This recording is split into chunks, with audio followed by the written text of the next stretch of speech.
It is.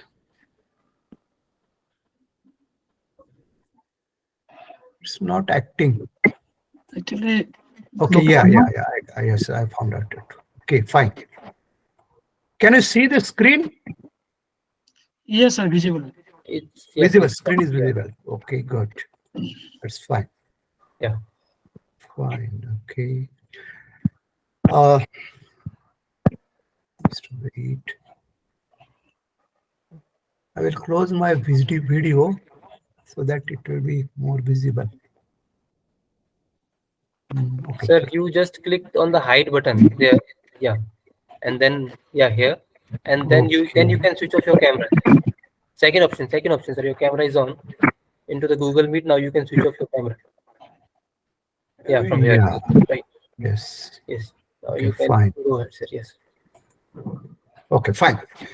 Thank you very much for giving a very long introduction. Uh, now it's already 8:30, and should I continue in English or you want Hindi? Whatever you want, I will do that. Sir, either language, in whichever you are okay. Okay, Both so I can will work. I will be speaking mixed language. I will speak. Okay, Yeah. thank you, friends. Actually, when I got an invitation from Namrata Doshi madam regarding giving a lecture, I asked her what type of lecture you want, who are the audience. So I was under the impression that the audience is a general audience. That means not related only to Shastra, everybody will be there. That's why I chose this topic. If I would have known that this is only connected to Shastra, I would have chosen the different topic. Anyway, so my friend, today, as you know, I've been talking on metabolic disorders, the Ayurvedic perspective. You are seeing the slide in front of you, which says insanity defined by Albert Einstein. He says, doing the same thing over and over again and expecting different results is insanity. So with this quotation from Einstein, I just want to convey you that we have to something different. When we are looking at things, we should have a different type of vision. We should think, we should have an out-of-box thinking. We should use our total knowledge to see the other sides of the thing. Usually what happens, whatever we see, we believe and we do accordingly, or whatever is the routine thing, we go on doing the same thing again and again. Even though it is known or it has been observed that the things are not working properly. So even though we are knowing that, if you are doing the same thing again and again without any result, that is called as an insanity. That's what Albert Einstein said. So on this note, let me start my today's lecture. Friends, metabolic disorders is a very large topic. It cannot be covered in one single lecture. I know it's already late. I will try to complete my lecture within 1 hour. But I have to, what I should say, compress the many things. I may not be able to explain everything again in a very detailed way, but still I will try to do that. Let us see.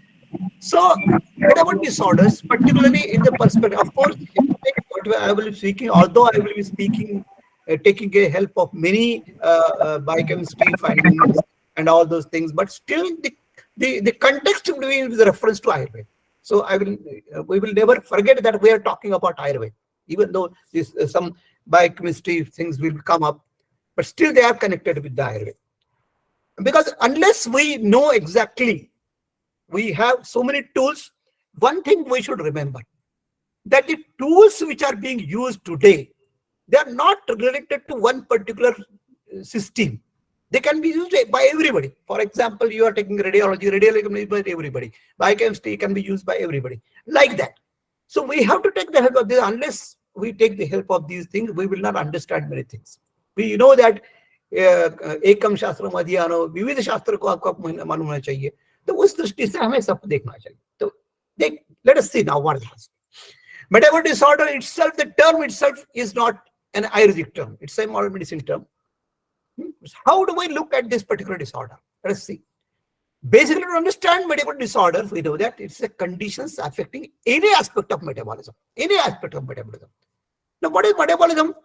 It's an ongoing biochemical process allowing the body to grow, See, these are the very important words. Remember very well. It's a biochemical process. Metabolism is a biochemical process.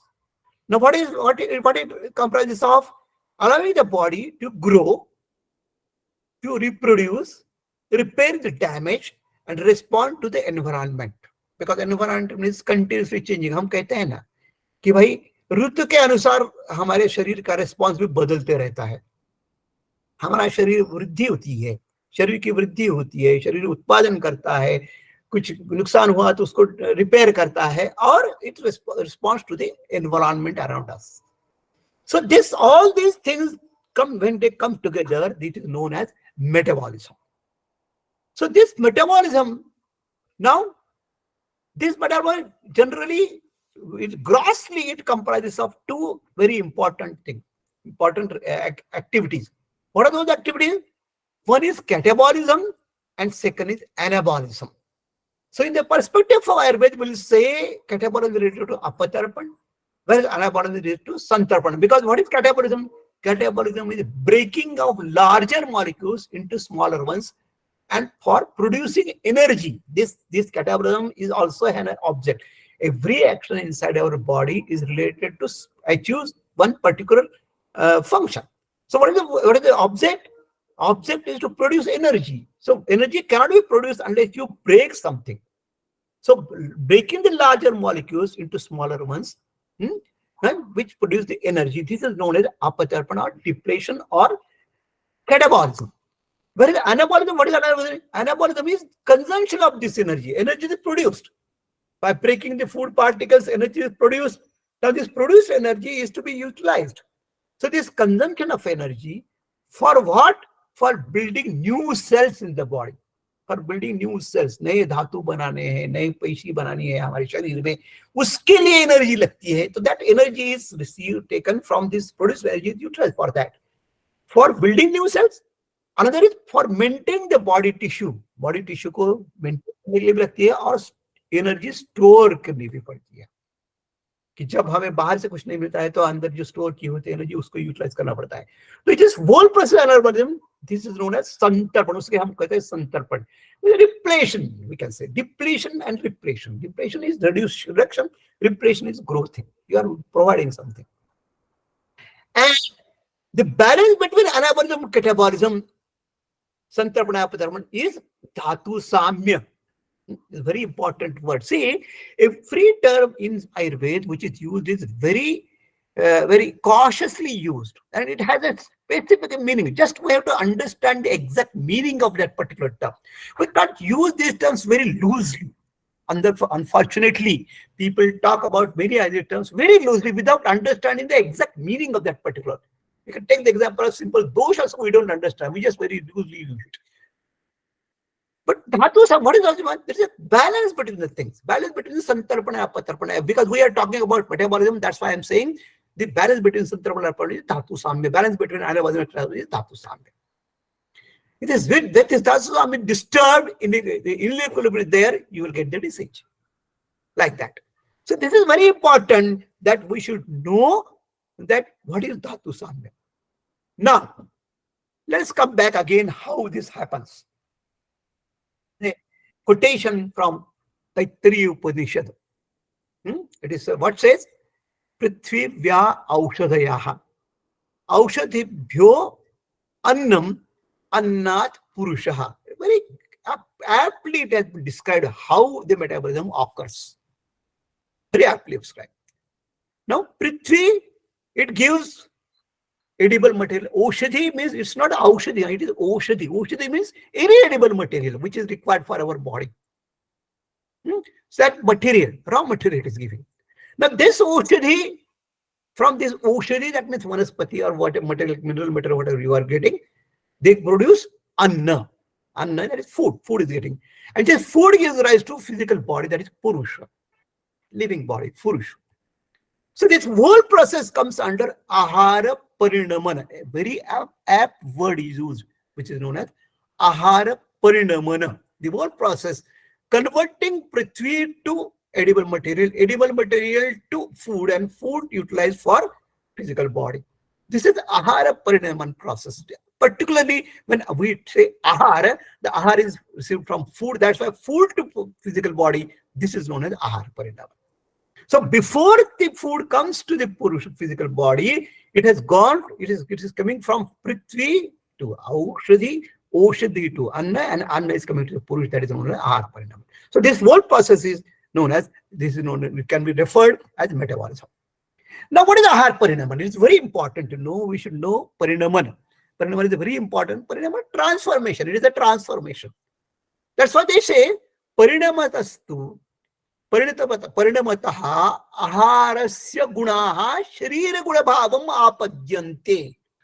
Very important. It has some aviruddhaः. परिणमस्तु आहारस्य गुणाः. What happens in Parinaman? आहारस्य गुणाः शरीर गुण भावम आपद्यन्ते. Very important. Which गुण happens? Because यथा सम अविरुद्ध, जो अविरुद्ध होते हैं शरीर गुण भाव से, जो अविरुद्ध होते हैं, ऐसे आहार गुण का ट्रांसफर शरीर गुण भाव में हो रहा है. कौन से आहार गुणों का?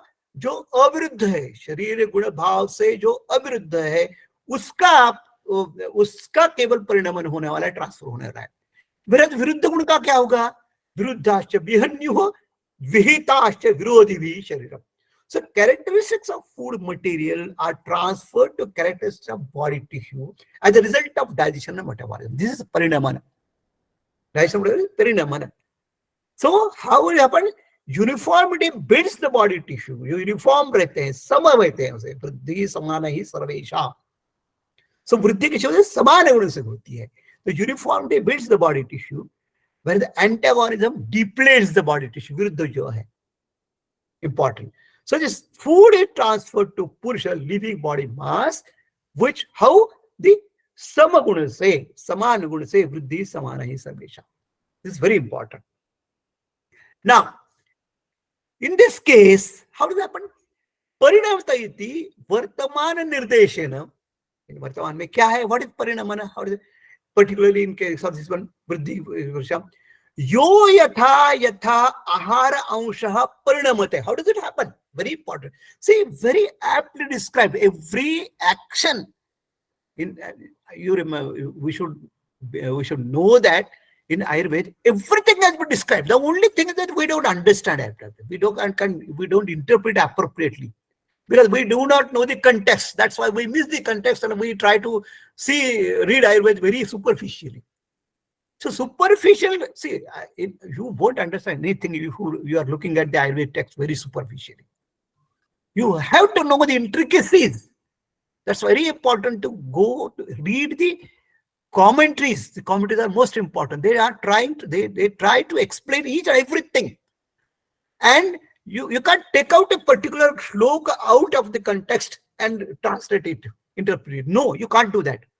You have to know what is the background of that particular shloka and what is coming after that shloka also. That is very important.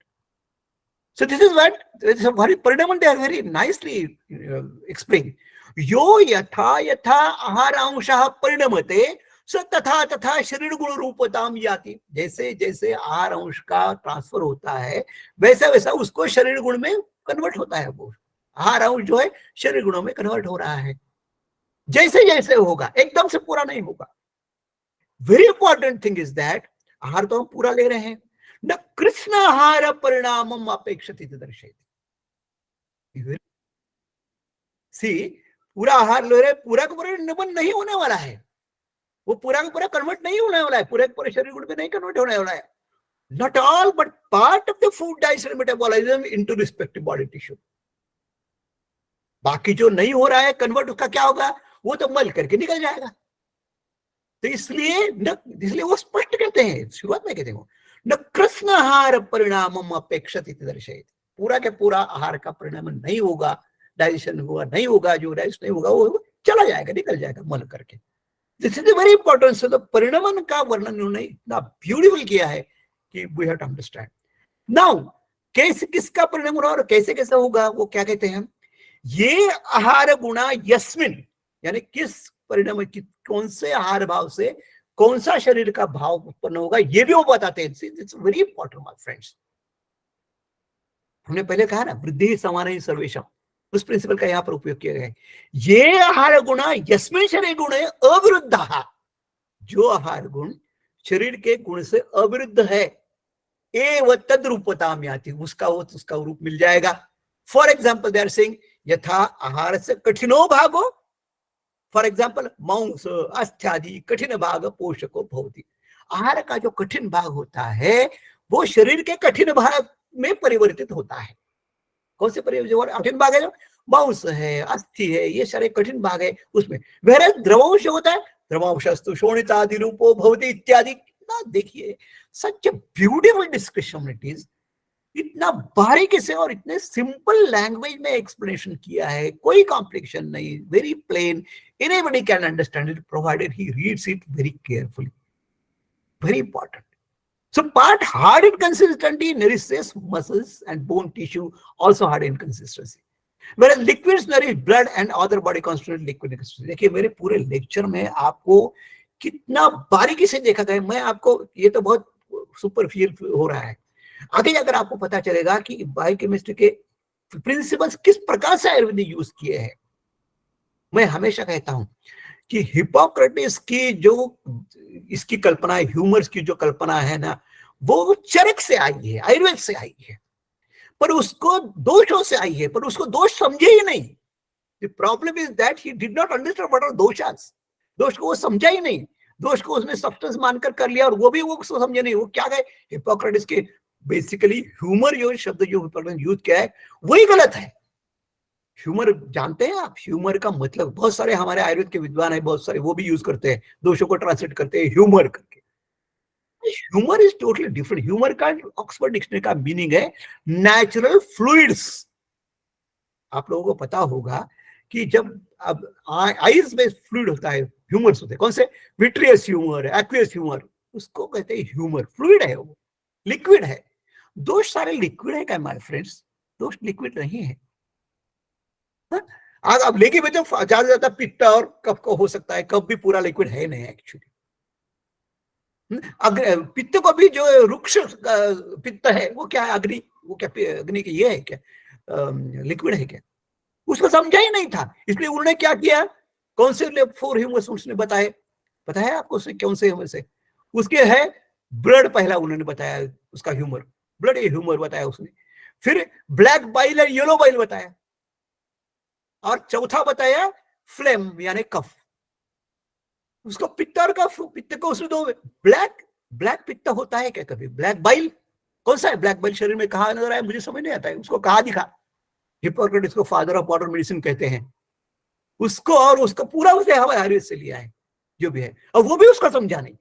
Modern medicine वालों को कभी भी आयुर्वेद समझ में नहीं आएगा मित्रों, याद रखो। आज के भी मॉडर्न मेडिसिन वालों को आयुर्वेद समझ में नहीं आएगा, उनके पीछे मत जाइए। टोटली गलत तरीके से वो प्रेजेंट करते हैं। Don't go for that. I can understand how we are running up. Ayurvedic biology शब्द आया है, I don't understand this. Ayurgenomics समझा ही नहीं, उनको प्रकृति समझी नहीं है, फिर भी उसको जिनामिक्स कहते हैं, आयुर्जिनामिक्स कहते हैं। कोई संबंध नहीं जिनामिक्स का प्रकृति का। पता है आपको कैसे हम प्रकृति का डेफिनेशन क्या कहते हैं? हम शुक्र योग भवे दोषो उत्कटात् तज्जायते प्रकृतिस्तेन। शुक्र शोणित संयोग होने के बाद जो वहां पर उत्कट दोष होते हैं उससे प्रकृति बनती है आपकी। और जीन्स कब बनते हैं? जीन्स तो पहले तैयार हो गए, आपके शुक्र में भी जीन्स है, शोणित में भी जीन है, तो फिर कैसा होगा भाई? प्रकृति और जीन का क्या संबंध है? फिर भी हम उस पर बड़े बड़े प्रोजेक्ट बन रहे हैं और we are running after them. ये मत कीजिए माय फ्रेंड्स। एनीवे थोड़ा सा विषयांतर हो गया। एनीवे तो ये आहार गुणा कठिन आहार गुणा इसमें शरीर गुणे अविरुद्धाश्च रूपा याति, ये समझ लीजिए। और विरुद्ध गुण का क्या होता है? विरुद्धाश्च विहन्युः इति शरीर गुण विरुद्धास्तु आहार गुणा विहन्युः रासेत। यानी रास किससे होता है? विरुद्ध गुण से होता है। ये तो किसी विरुद्धास्तु विरोधी भी शरीरम विहन्युः इति योजना विपरीत आहार गुणैः। Very important, very important. चकाराच विरुद्ध गुणैश्च क्षयमीतः शरीर गुण। तो ये जो है ये इंपॉर्टेंट। केवल विरुद्धाहार नहीं, विरुद्धाहार भी विरुद्ध ही है, पर विरुद्धाहार का यहाँ पर रेफरेंस वैसे रिलेटेड ज्यादा नहीं है। ये वी आर टॉकिंग अबाउट कैटेगोरिज्म। कैटेगोरिज्म में विरुद्धाहार काम नहीं कर, विरुद्धाहार तो हानिकारक है, कैटेगोरिज्म पूरी हानिकारक नहीं है, एक पार्ट है वो भी उसमें। और मेनली जो है कंस्ट्रक्टिव, जो एनर्जी उत्पन्न करता है वो विरुद्ध गुण यहाँ पर चाहिए हमें, ब्रेक करने वाला, न कि हानि करने वाला विरुद्धार तो हानि करता है। तो we are not talking about, even though यहाँ पर मेंशन किया है विरुद्धार का हम करें, विरुद्ध गुणों का उपयोग हम यहाँ पर विचार कर रहे हैं। anyway, आगे देखिए अब कैसा होता है ये सारा, हाउ डज इट हैपन।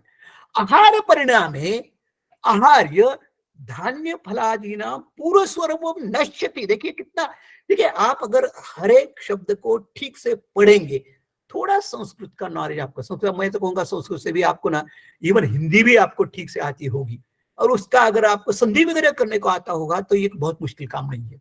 सिर्फ पढ़ने की आदत चाहिए आपको, टीकाओं पढ़ने की आदत डालिए, आसानी से बदले। मुझे संस्कृत बिल्कुल आता नहीं है, आपको frankly I will tell you, मुझे संस्कृत नहीं आता है, फिर भी मैं पढ़ सकता हूँ, पूरा ट्रांसलेट कर सकता हूँ, समझ सकता हूँ पूरा जो है, क्योंकि मेरी हिंदी अच्छी है, हिंदी का व्याकरण अच्छा है मेरा, मेरी मराठी अच्छी है, मराठी का व्याकरण मेरा अच्छा है, उससे चल जाता है काम। और जब उड़ जाते तो किसी को पूछ सकते हैं आप, मगर पढ़ने की आदत होनी चाहिए आपको, टीकाओं पढ़नी चाहिए, हर टीकों को आपको पढ़ना चाहिए।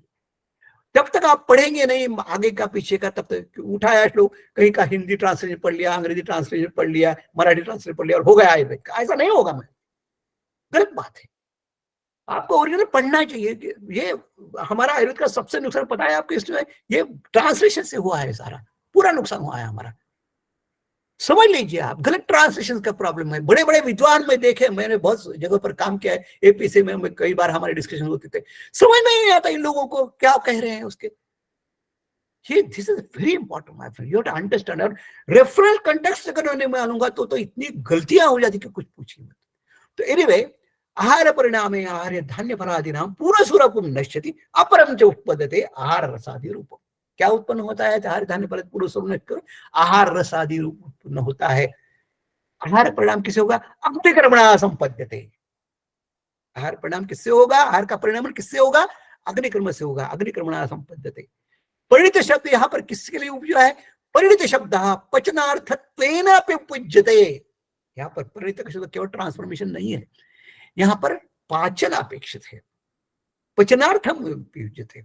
फूड मटेरियल ट्रांसफर इनटू आहार रस, न्यूट्रिएंट फूड। आहार रस न्यूट्रिएंट फूड है आपका। How does happen? Because it's digestion, result of digestion, पाचन की वजह से ये सारा हो रहा है। तो this is very important, you should understand this thing. Now most important, there are 3 factors. ये आहार परिणाम में 3 फैक्टर्स होते हैं। डाइजेशन मेटाबॉलिज्म में क्या क्या होता है? 3 प्रकार के भाव रहते हैं। कौन से भाव होते हैं?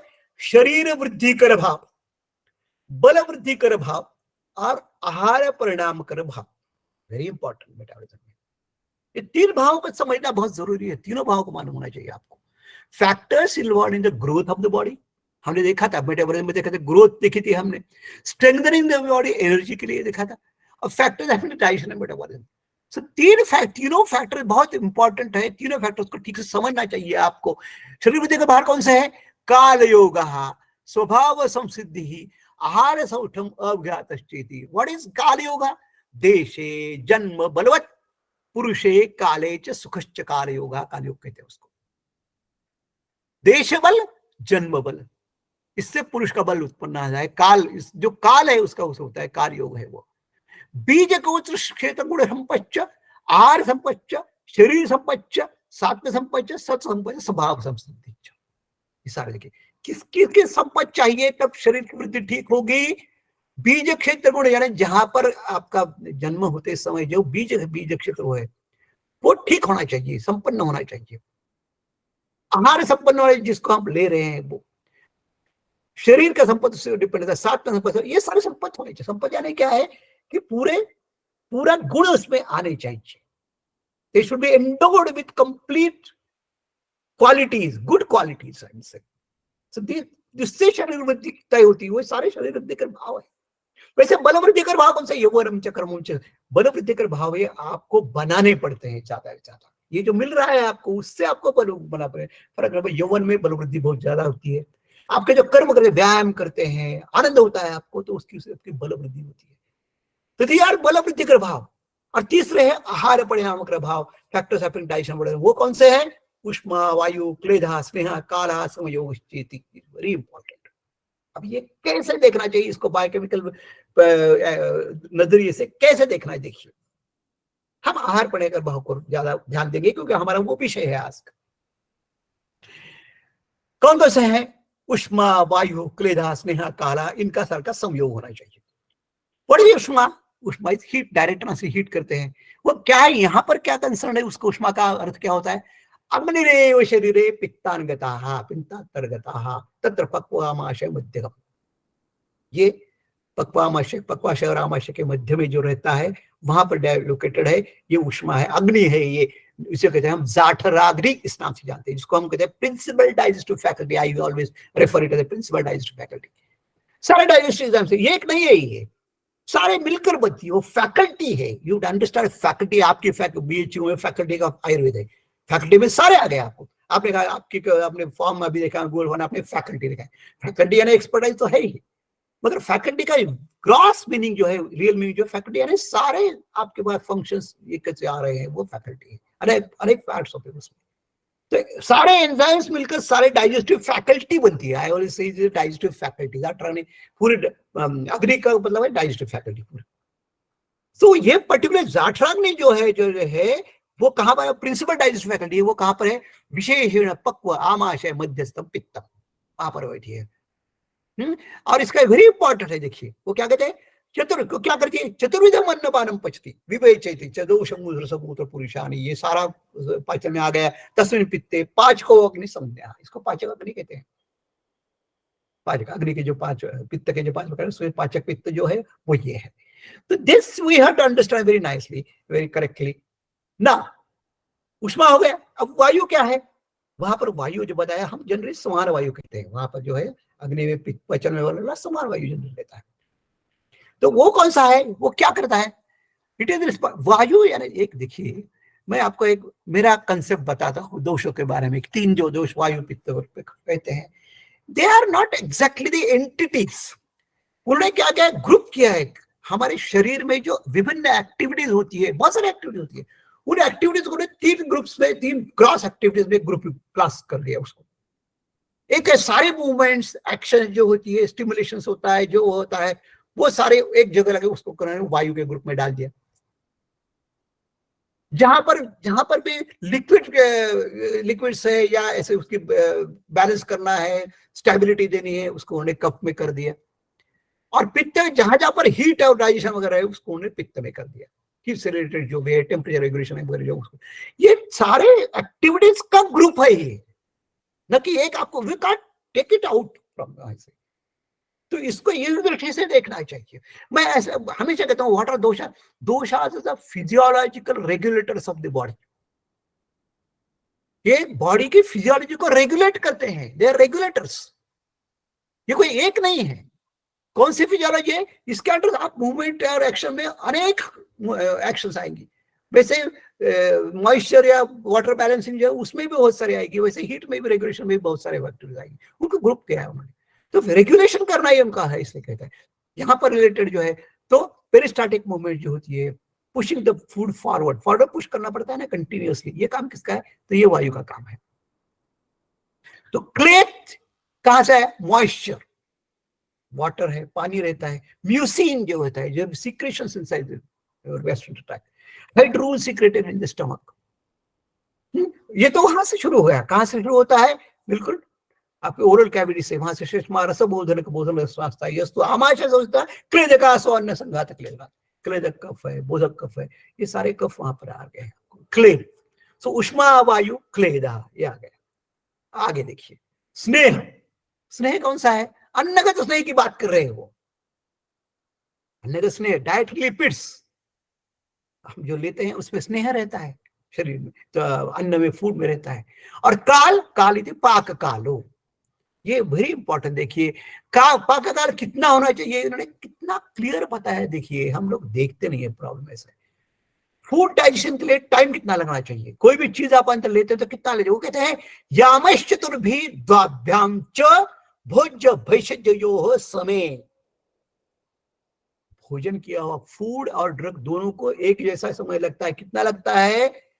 उन्होंने कहा है 2 याम से 4 याम तक। पाको अग्नो युक्त यो तीक्ष्णे मंदे पुनश्चिरात। आपका अग्नि किस प्रकार का है इस पर डिपेंड रहेगा, मगर कितना रहेगा, फूड एंड ड्रग दोनों मिनिमम 2 याम यानी 6 आवर्स और मैक्सिमम 4 याम 12 आवर्स। मैक्सिमम 12 घंटे में आपका जो भी आपने खाया हुआ है उसका पाचन होना चाहिए, कम से कम 6 आवर्स और ज्यादा से ज्यादा 12 घंटे। इसलिए पहले जो भी आपने खाया है उसके बाद 6 घंटे तक तो कम से कम कुछ भी नहीं खाना चाहिए, और जिसका अग्निमंद है उसको तो 12 घंटे नहीं खाना चाहिए। वैसे ड्रग्स का भी जो आप देते हैं, ड्रग्स का ड्यूरेशन जो रहता है उसको भी कम से कम 6 आवर्स का ड्यूरेशन रहना चाहिए, बिकॉज वो ड्रग डील है उसको भी पाचन होना पड़ता है ना, इट टेक्स 6 आवर्स। तो 2 याम से लेकर 4 दिन से कहते हैं यामश चतुर्भी द्वाभ्याम च भोज भैषजो समय, वेरी इंपॉर्टेंट समय।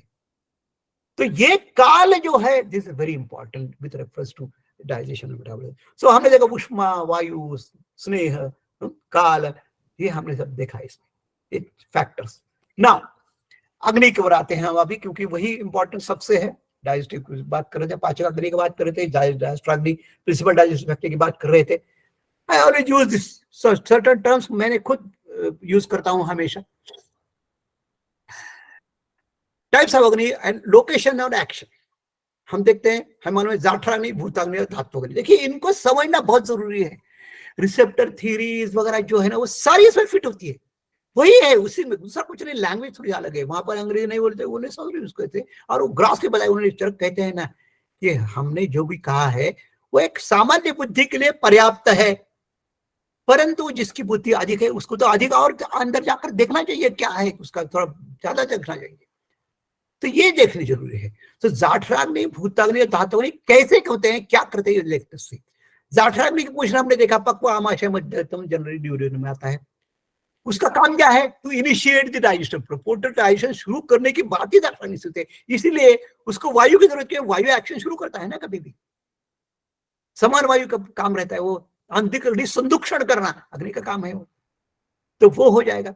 तो ये प्रिंसिपल डाइजेस्टिव फैकल्टी है जो काम करती है गैस्ट्रोइंटेस्टाइनल लेवल पर।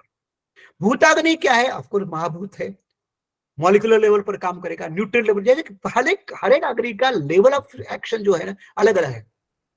जाठराग्नि काम यहाँ करेगा, गैस्ट्रोइंटेस्टाइनल लेवल पर काम करेगा।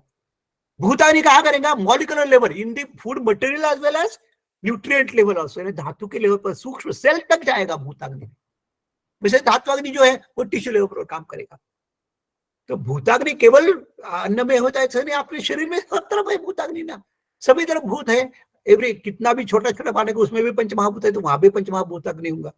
तो उसका काम कैसा होता है ये हम देखते हैं, it's very important understand. Mechanism of action of bhutagni, सबसे शुरुआत होती है भूताग्नि से। हर एक की सिलेक्टिव एक्शन है। पहले काम किसने शुरू किया, जाठराग्नि ने शुरू किया। जाठराग्नि कहते हैं ना, जाठराग्नि सबको, सब अग्नियों को स्टिमुलेट करता है, इसलिए जाठराग्नि स्टिमुलेट्स भूताग्नि। जैसे अन्न का प्रवेश हो गया, जाठराग्नि हो गया, जाठराग्नि स्टिमुलेट करता है भूताग्नि को। किस लिए स्टिमुलेट करेगा, digestion of the related part of the food ingredients. Food material जो आप ले रहे हैं वो पंचभौतिक है, तो वो हर एक अग्निभूत जो है वो हर एक अग्नि से उसका पाचन होगा। रिलेवेंट जो है, हम कहते हैं ना रिसेप्टर जो होते हैं, वो रिसेप्टर उससे एक रिसेप्टर पर उससे रिसेप्शन करने वाला ही पार्ट आएगा, वहां दूसरा अटैच होगा ही नहीं। वैसे ही भूत अग्नि का है, सेम थिंग, थोड़ी अलग पद्धति से बताया गया, एक्सप्लेन किया गया। तो पृथ्वी अग्नि किसको डाइजेशन देगा, केवल पृथ्वी को डाइजेस्ट करेगा। पार्थिव अग्नि पार्थिव पार्ट को डाइजेस्ट करेगा, वो दूसरी तरफ जाएगा ही नहीं, उसमें कोई काम नहीं करेगा। आप्य अग्नि आप्य पार्ट को करेगा। ये करने के बाद वो क्या करेगा, वो न्यूट्रिएंट बना रहे हैं, पहले फूड पर काम करेगा अग्नि जो है, उससे बनाएगा, न्यूट्रिएंट्स बनाएगा। और ये न्यूट्रिएंट जो है, ये न्यूट्रिएंट फूड बनाएंगे, आहार रस बनाएंगे। सो पार्थिव कॉन्स्टिट्यूएंट्स नरिश्ड बाय पार्थिव इंग्रेडिएंट, क्योंकि ये जरूरी है कि शरीर का जो जो भूत है उस भूत का, हमने कहा है ना, वृद्धि समान सुरेशा, पार्थिव भाग पार्थिव से ही नरिश होगा ना, आप्य भाग आप्य से नरिश होगा। हमने देखा कठिन मांस से मांस, अस्थि वगैरह आहार उसका पोषण होता है। तो ये समझना बहुत जरूरी है कि भूताग्नि किस प्रकार से काम करते हैं। भूताग्नि is working at the level of food ingredient as well as the level of every cell level पर, मॉलिक्यूलर लेवल पर जाकर वो काम करेगा, ये समझ लीजिए आप, वेरी इंपॉर्टेंट। ना धात्वग्नि कैसे काम करते हैं, देखिए, एक्शन ऑफ जाठराग्नि और bhutagni is followed by action of dhatvagni. अब आहार रस बन गया, आहार रस जा रहा है, हर एक धातु के पास जा रहा है, वहां पर धातु अग्नि का काम होगा, जिस धातु में जाएगा वैसा। तो आहार रस the principal nutrient fluid goes to धातु, और ये वहां पर धातु अग्नि होता है, वो धातु अग्नि प्रसाद को लेगा, न्यूट्रिएंट लेगा और कीट को फेंक देगा। अब ये कैसा होता है ये समझना आपको बहुत जरूरी। देखिए चरक संहिता का चिकित्सा स्थान का 15वां ग्रहणी चिकित्सा अध्याय जो है ना, वो आपको ठीक से पढ़ना चाहिए, आपको बिल्कुल ये समझ में आएगा कि इस वेरिएंट मैं थोड़ा सा आपको डायग्रामेटिक रूप में प्रेजेंट करने की कोशिश की है, आपको ये समझाता हूं डायग्राम किस प्रकार से है। देखिए आप देख सकते हैं यहाँ पर ये जो है जिस आहार रस प्रिंसिपल न्यूट्रिएंट बन गया, जाठरा पर स्टिमुलेट हो गया, भूताग्नि ने काम किए हैं और उन्होंने आहार रस बनाया है। अब ये आहार रस बनने के बाद उसके 3 पार्ट होते हैं, स्थूल भाग, सूक्ष्म भाग और मल भाग, पोष्य भाग, मल भाग और पोषक भाग। अब इसका क्या होगा देखिए किस प्रकार आहार रस है, आहार रस आगे गया है, स्थूल भाग जो होता है वो आहार रस बनाया, उन्हें रस धातु बनाया, स्थूल भाग ये जो है, फिर रसाग्नि काम करेगा, रसाग्नि पहले रस बनाएगा और जो सूक्ष्म भाग है वो आगे जाएगा, रक्त बनेगा और मल करके कफ बनेगा। रक्त धातु रक्त पार्ट जो है वो आगे गया, वो उस पर रक्ताग्नि काम करेगा, स्थूल भाग से रक्त बनेगा, पित्त मल करके आएगा, आगे सूक्ष्म भाग मौस को जाएगा। इस प्रकार से हर एक धातु का धातु अग्नि जो है वो काम करके स्थूल भाग से अपना पार्ट लेगा, सूक्ष्म भाग को आगे लेगा और बल को निकाल देगा। ये करते करते करते आखिर तक शुक्र तक आएगा। आप you can see the chain, you can see here जो सैफ्रॉन कलर का आपको दिख रहा है वो सारा स्थूल भाग है, आप देख सकते हैं। जो ब्लू कलर का आपको लग रहा है वो सूक्ष्म भाग से बन रहा है और जो वायलेट कलर का है वो सारा मल भाग है। इस प्रकार से ये धात्वग्नि का ये मेटाबॉलिज्म है, एक्चुअली ये धात्वग्नि का कार्य है। It's very important understand. ये आपको जब समझ में आएगा तभी आपको समझ में आएगा कि इस प्रकार से ये पोषण होता है या आहार परिणाम होता है, डाइजेशन मेटाबॉलिज्म होती है। This diagram is very important. Now factors responsible for the digestion हमने ये पहले देखे थे, फिर से एक बार थोड़ा रिपीट हो रहा है। पाचक, पित्त, डाइजेस्ट एंजाइम, उष्मा जो है पाचक डाइजेस्ट करते हैं, पेरिस्टाल्सिस ये भी देखा हमने, हम अपकर्षक स्टिमुलेट करते हैं, म्यूसिन वाटर जो है क्लेद है, स्नेह ऑयल है, फैट्स है, मार्दव करते हैं, काल टाइम जो है पर्याप्त एंड पॉइंट है। समयोगों से एवं परिणाम धातु का synchronous action leads to complete digestion. इसका समयोग होगा तभी ठीक से डाइजेशन होगा, नहीं तो डाइजेशन नहीं होगा ठीक से। अब this is very important now. अवस्थापक और निष्ठापक जो है इसको ठीक से समझिए। आपको देखिए इज वेरी इंपॉर्टेंट। आपको सुपरफिशियल बहुत आसान लगता है पर ये ठीक से समझेंगे तो आसान है, अदरवाइज डिफिकल्ट। अवस्थापक हमें मालूम है 3 अवस्थापक है, मधुर अवस्थापक, आम्ल अवस्थापक और कठोर अवस्थापक। एंड प्रोडक्ट जो है डाइजेशन का जो है वो विपाक है। एंड प्रोडक्ट का जो टेस्ट है उसको विपाक कहते हैं हम। तो यूजुअली स्वीट्स और सॉल्टी जो है उनका स्वीट विपाक होगा, मधुर, आम्ल, लवण का। वैसे कटु, तिक्त और कषाय का कटु विपाक होगा। तो sweet bag of acid usually easy passage of urine and stool, पंजर जो है ना, स्विफ्ट मूत्र बल प्रवृत्ति जो होती है वो शक्र जो है, या मध्यमूत्र शक्कर होता है। तो ये दोनों इंपॉर्टेंट है। अब ये कैसे होता है देखिए, इसको ठीक से समझना जरूर है। ये पूरा जो सिस्टम है डाइजेशन का वो it depends on the pH of the intraluminal pH, very important. आपको अगर जीआईटी ट्रैक्ट पूरा समझ में आए, फिजियोलॉजी समझ में आएगी, बायोकेमिस्ट्री समझना बहुत जरूरी है मित्रों। तो उसका पीएच जो है वो टोटली बदल जाता है, जैसे जैसे आप आगे आगे जाएंगे वैसे वैसे बदल जाएगा। देखिए from highly acidic pH in stomach, stomach में कितना होता है 1.4 पीएच, इतना एसिडिक होता है। कहते हैं कि if you drop A iron pin inside it, जो होती है पिन, वो भी मेल्ट हो जाती है, इतना स्ट्रॉन्ग एसिड रहता है वहां पे। हाइड्रोक्लोरिक एसिड इतना स्ट्रॉन्ग होता है, 1.4 पीएच है उसका, कितना एसिडिक है देखिए। तो स्टमक वो चेंज होते होते डिओड्रेंट में जाते तक कहा होता है 6 बन जाता है, and it is almost, it is not totally neutral, acidic है फिर भी वो 6 तक गया है। 7 न्यूट्रल है, 7 के बाद अल्कलाइन हो जाता है। तो 6 तक जा रहा है आपको स्टमक में, केवल स्टमक में की बात कर रहा हूं मैं, आगे नहीं गया अभी। स्टमक में ही पीएच पहले 1.4 होता है और जैसे जैसे स्टमक का एंड आता है डिओड्रेनम तक आएंगे तब 6 बनेगा पीएच। तो pH gradually increases in small intestine, फिर इंक्रीज होने शुरुआत होता है। क्या होगा from pH 6 to about pH 7.4 in terminal ileum, यानी स्टमक में 1.4 से 6 गया डिओडिनम तक, डिओडिनम से इलियम तक जाने तक 6 से 7.4 तक गया है। एंड फिर उसके बाद क्या होगा, आगे और जा रहा है, जैसे वो pH drops to 5.7 in caecum, 5.7 यानी फिर एसिडिक बन गया, वो पूरा अल्कलाइन हुआ है तो फिर एसिडिक बन रहा है, but again gradually increase reaching the pH 6.7 in the rectum. देखिए कितने चेंजेस हो रहे हैं पूरे pH के। ये pH चेंजेस जो है वो रिस्पॉन्सिबल है विपाक, अलग अलग प्रकार का विपाक, अवस्था पाक के लिए और तुम्हारे निष्ठा पाक के लिए। वो कैसा होता है देख सकते हैं हम। देखिए आप एक मैंने डायग्रामेटिक प्रेजेंटेशन किया है, आप देख सकते हैं यहाँ पर सलाइवा ओरल कैविटी में 6.5 to 7.5 pH होगा, अप टू 1 में 1 ही मिनट रहेगा।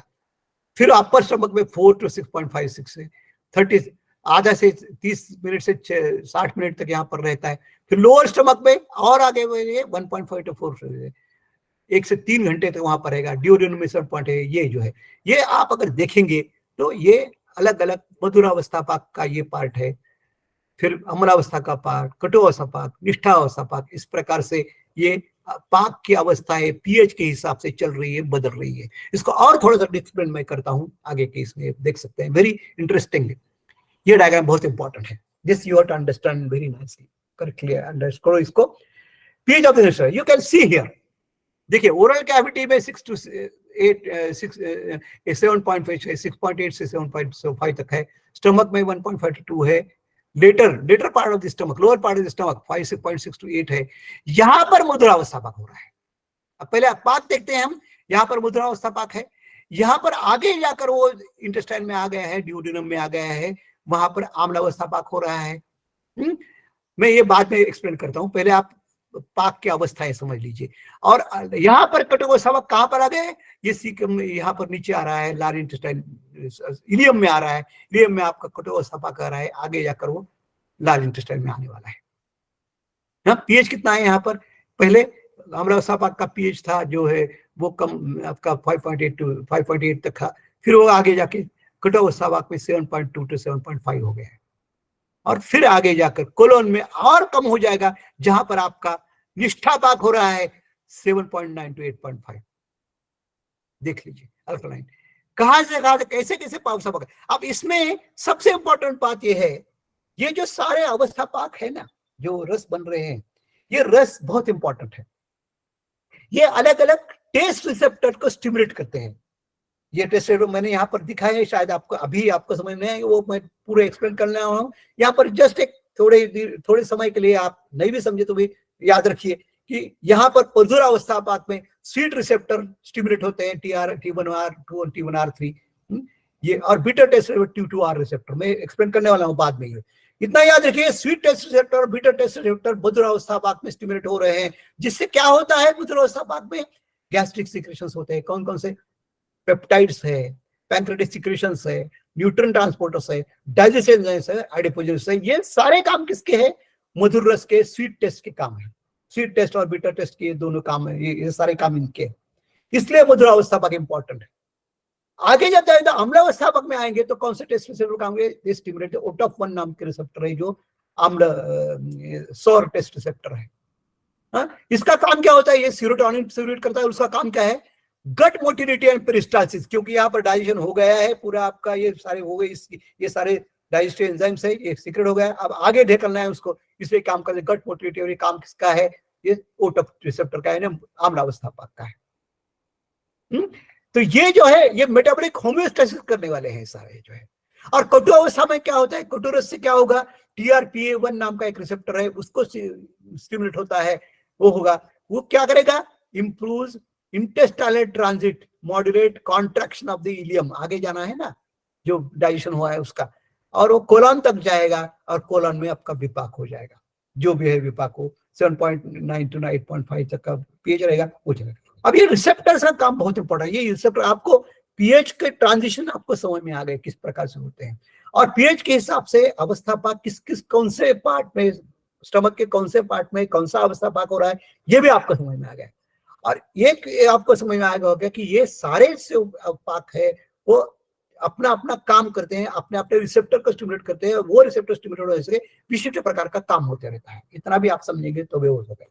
अब ये कैसे होता है, ये रिसेप्टर्स कैसे या टेस्ट कैसे काम करते हैं, क्या देखिए अभी हाल ही में ये चीजें बाहर आई है, नहीं तो पहले कहते थे कि टेस्ट रिसेप्टर केवल ओरल कैविटी में ही रहते हैं। आप भी जानते होंगे कि जो टेस्ट रिसेप्टर जो है सारे ओरल कैविटी, बाकी कुछ नहीं है।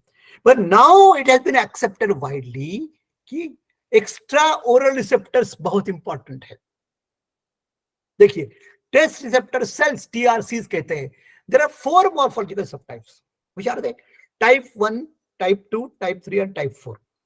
टाइप 1 जो है ग्राइड लाइक सेल है, डिटेक्ट सॉल्टी टेस्ट। टाइप 1 जो रिसेप्टर रहता है वो सॉल्ट को, सॉल्टी टेस्ट को, लवण को रिकॉग्नाइज करता है। Type 2 cells express G protein couple से, GPCRs कहते हैं उसको, G protein couple receptor. For detecting कौन से टेस्ट डिटेक्ट करते हैं? Sweet, umami and bitter taste. देखिए मॉडर्न मेडिसिन में आपको कषाय और कटु ये दोनों टेस्ट मानते नहीं हो लोग, वो केवल 4 ही मानते हैं। 5वां मानते हैं उमामी।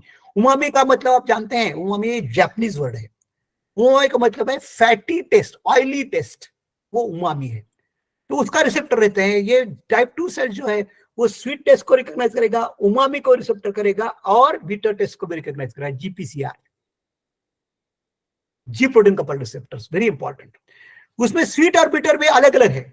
स्वीट के रिसेप्टर जो है उसको होता है T1R2 एंड T1R3, ये 2 रिसेप्टर्स है इसमें जो स्वीट को रिकॉग्नाइज करते हैं।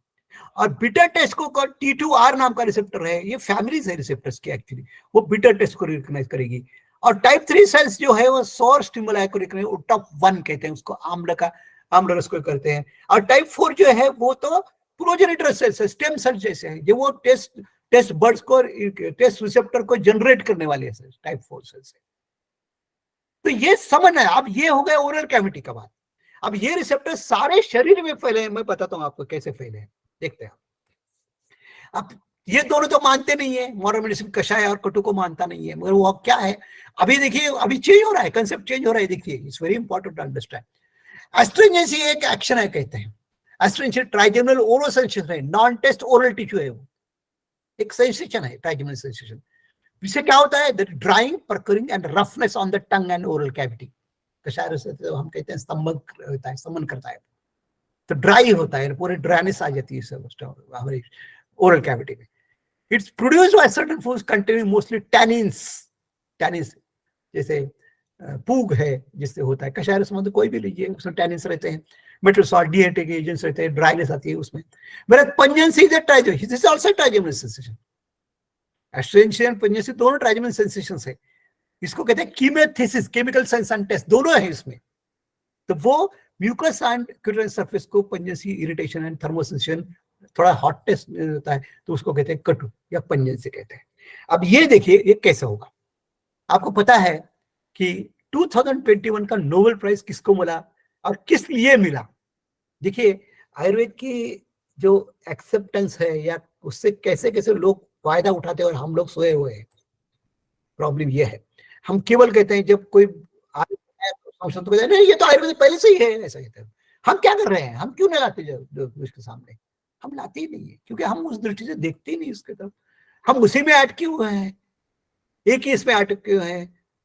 ऐसे मत कीजिए, ठीक से देखिए। जब तक बायोकेमिस्ट्री आपको समझेगी नहीं ना, बायोकेमिस्ट्री ये मॉडर्न मेडिसिन की नहीं है, ये साइंस है। बॉटनी, फिजियोलॉजी, ये मॉडर्न मेडिसिन है नहीं। पर्टिकुलर बॉटनी है, केमिस्ट्री है, फिजिक्स है, ये बायोकेमिस्ट्री है, फूड टेक्नोलॉजी है, ये कोई विशिष्ट ब्रांच की नहीं है, ये सारे। तो हम क्या नहीं उसका, देखिए मॉडर्न मेडिसिन क्यों पढ़ा? क्योंकि उन्होंने बाकी साइंस ब्रांचेस का भी उपयोग कर लिया, उन्होंने हेल्प किया। कितने डॉक्टर, सारे मेडिसिन आप देखते हैं, किसने उनका संशोधन किया? डॉक्टर्स ने नहीं। एक्सरे का संशोधन किसने किया? डॉक्टर ने किया? बिल्कुल नहीं किया। जो भी आप देखते हैं, जो बैक्टीरिया है, किसने संशोधन किया? वो अलग अलग माइक्रोबायोलॉजी लोगों ने, माइक्रोबायोलॉजी की है, ऐसी बात नहीं है। वैसे हमें भी इस सब चीजों का योग्य, पर ये करते समय हमें प्रिंसिपल को नहीं भूलना चाहिए। याद रखिए, केवल मॉडर्न मेडिसिन का ड्रग यूज करना यानी इंटीग्रेशन नहीं है, या मॉडर्न टर्मोलॉजी यूज करना यानी इंटीग्रेशन नहीं है, गलत बात कर रहे हैं। इंटीग्रेशन का आजकल जो चल रहा है ना फैड, योजना आयोग और बहुत सारे लोग वहां पे इकट्ठे होकर इंटीग्रेशन चिल्ला रहे हैं। मैं खुद इंटीग्रेशन प्रोडक्ट हूँ। हमारा मेरी लास्ट बैच थी 1970 की BMS की, वेयर इंटीग्रेशन वाज क्लोज। जो पहले जमाने में जो आप जो बात कर रहे हैं वो, क्योंकि that is a total failure. आप इसी को तरफ जाने की कोशिश कर रही है, उनको क्या कहें अभी इन लोगों को। इंटीग्रेशन ये बहुत फार्माकोलॉजी यानी इंटीग्रेशन नहीं है भैया, ड्रग्स के यूज करना इंटीग्रेशन नहीं है। आपको मॉडर्न के बायोकेमिस्ट्री के वगैरह प्रिंसिपल्स हमें कैसे फिट होते हैं, कैसे यूज कर एक्सप्लेन कर सकते हैं, हमारे प्रिंसिपल को एक्सप्लेन करने के लिए उसका यूज होता है कि नहीं, ये हमें इंपॉर्टेंट है। That is integration. उसको तो देखता ही नहीं कोई भी। एनीवे, तो ये मैं बता रहा था कि देखिए किसको मिला नोबेल प्राइज, क्यों मिला पता है आपको? उनको वीर्य कल्पना के लिए मिला है प्राइज। उनको cold receptors and hot receptors को उन्होंने खोज निकाला। ये दोनों डेविड जूलियस और एंड्रे पोटापोटियन, उन्होंने नोबेल प्राइज मिला 2021 में। क्यों? उन्होंने हॉट टेस्ट रिसेप्टर यानी उष्ण वीर्य और शीत वीर्य कैसे महसूस होता है अपने शरीर को, ये उन्होंने खोज के निकाला। उसके रिसेप्टर्स निकाले उन्होंने। Seed bitter and detected by ji protein के सब receptors, hot salty pungency mediated through. उन्होंने स्पेसिफिक रिसेप्टर का नाम भी दिया उन्होंने। हॉट पंजेंसी, हॉट जो है उष्ण वीर्य किससे पता चलेगा? टीआरपी वैलेनोइड types, TRP V1, TRP V3, TRP V2 and TRP ankyrin type of ankyrin type 1, TRP A1। ये हो गया हॉट पंजेंसी, उष्ण वीर्य समझने के लिए, उष्ण वीर्य समझने के लिए। तो कोल्ड पंजेंसी, शीत वीर्य किससे पता चलेगा? TRP M8। ये एक रिसेप्टर है। तो ये रिसेप्टर्स है सारे। वीर्यता किससे तय होगा? कौन सा रिसेप्टर ले रहा है, इससे ये रिसेप्टर लेगा तो उष्ण वीर्य होगा, टीआरपी M8 लेगा तो वो कोल्ड एजेंसी होगा, शीत वीर्य होगा। तो ये समझना बहुत जरूरी है मित्रों। ये इस पर तो मैं बात कर रहा था कि टेस्ट रिसेप्टर्स केवल इसमें नहीं है, ओरल में नहीं है, उसके एक्स्ट्रा ओरल रिसेप्टर बहुत इंपॉर्टेंट है। ओरल रिसेप्टर जो है वो तो केवल अन्न का रस पहचानने के लिए, थोड़ा सा आपको स्टिमुलेट करने के लिए है, बट रियल काम जो होता है एक्स्ट्रा ओरल रिसेप्टर करते हैं डाइजेशन के लिए। That is very most important. मैं आपको समझाता हूँ अभी।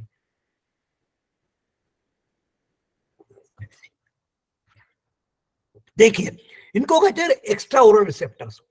ये particular sweet and bitter receptor सारे शरीर में फैले हैं, कहीं भी जाइए आप, ये सारे स्वीट एंड रिसेप्टर। इसीलिए तो मधुर पाक जो होता है, अवस्था पाक, क्षमा कैसे बने भाई, कैसे पता चले?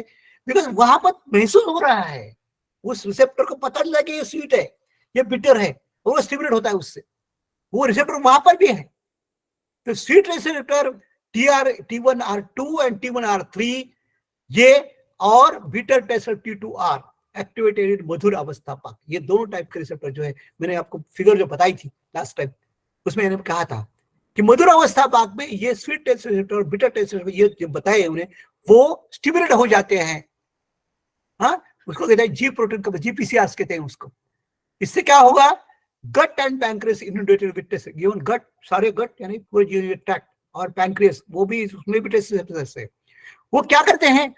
Nutrient sensing and balance of hormones essential for metabolic process. यहां से शुरू हो रहा है सारा सेंसिंग होता है। वो क्या करते हैं? वो टेस्ट रिसेप्टर एक्टिवेट होने की वजह से activation triggers release of hormones regulating appetite and satiety, very important, and help maintain appropriate glucose levels in the blood stream.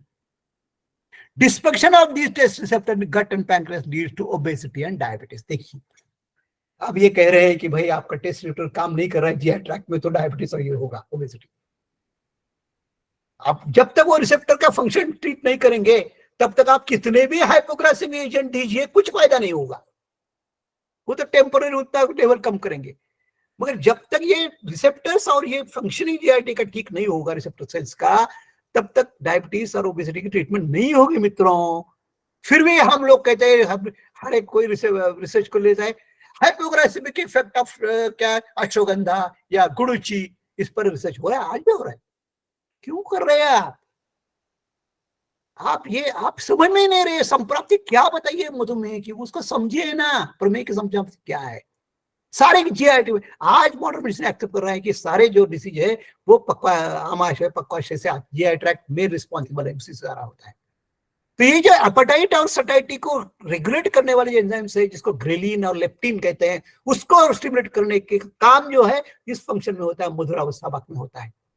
अब ये कैसे होता है देखिए, अब देख सकते हैं क्या होगा, function of sweet receptor cells in GIT, GIT में जो है वो ये रिसेप्टर्स है, वो क्या करते हैं, intestinal mucosa is highly expressed with testosterone proteins including T1R2 and T1R3. देखिए पूरा इंटेस्टाइनल म्यूकोसा, इसमें ये रिसेप्टर्स बैठे हुए हैं सारे, वो क्या करते हैं, दे न्यूट्रिएंट को सेंस करते हैं, न्यूट्रिएंट सेंसिंग, और ग्लूकोज होम्योस्टेसिस वेरी इंपॉर्टेंट, वही तो डाइजेशन का काम है मेटाबॉलिज्म का, ग्लूकोज होम्योस्टेसिस कंट्रोल करते हैं। How, by stimulation of gastric secretions, अलग अलग है, पेप्टाइड्स है, सीक्रेशंस है, न्यूट्रिएंट ट्रांसपोर्ट है, डाइजेशन। देखिए हम लोग अग्नि की बात करते हैं, हम भूताग्नि की बात करते हैं, ये लोग अलग अलग प्रोटीन्स के लिए पेप्टाइड्स कहते हैं, प्रोटीएजेस है, फैट के लिए लाइपेजेस है, ये वो बात करते हैं, तुम्हारे कार्बोहाइड्रेट्स के लिए और ग्लाइकेजेस है, ग्लाइकोलाइसिस वगैरह कहते हैं वो। हम भूत की बात करते हैं, भूताग्नि की बात करते हैं, डिफरेंस है। ऑन द कॉन्ट्री हम और ज्यादा बात करते हैं, उसके आगे जा रहे हैं हम लोग। ग्लूकोज में भी पंचमहाभूत है, फैट में भी पंचमहाभूत है, प्रोटीन में भी पंचमहाभूत है, तो पंचमहाभूत के अग्नि प्रत्येक पार्ट को डाइजेस्ट करने के लिए अग्नि की जरूरत है, भूताग्नि की जरूरत होती है। तो हम ज्यादा माइक्रो जा रहे हैं या वो लोग जा रहे हैं, ये सोचिए आप खुद सोचिए। This is very important to understand मित्रों। गैस्ट्रिक ग्लूकोज होम्योस्टेसिस कहते हैं, ये मुद्रावस्था पाक में ये रिसेप्टर जो है वो स्टिमुलेट होते हैं, ये मुद्रावस्था का काम है। अब आगे जाकर आओ क्या होता है, देखिए sweet receptor function as gut luminal nutrient sensor, मैंने बताया न्यूट्रिएंट सेंसर होता है, help to regulate glucose balance and nutrient intake. कैसा होगा, ये changes in appetite, satiety, inhibition of gastric empty, ये सारा करेगा।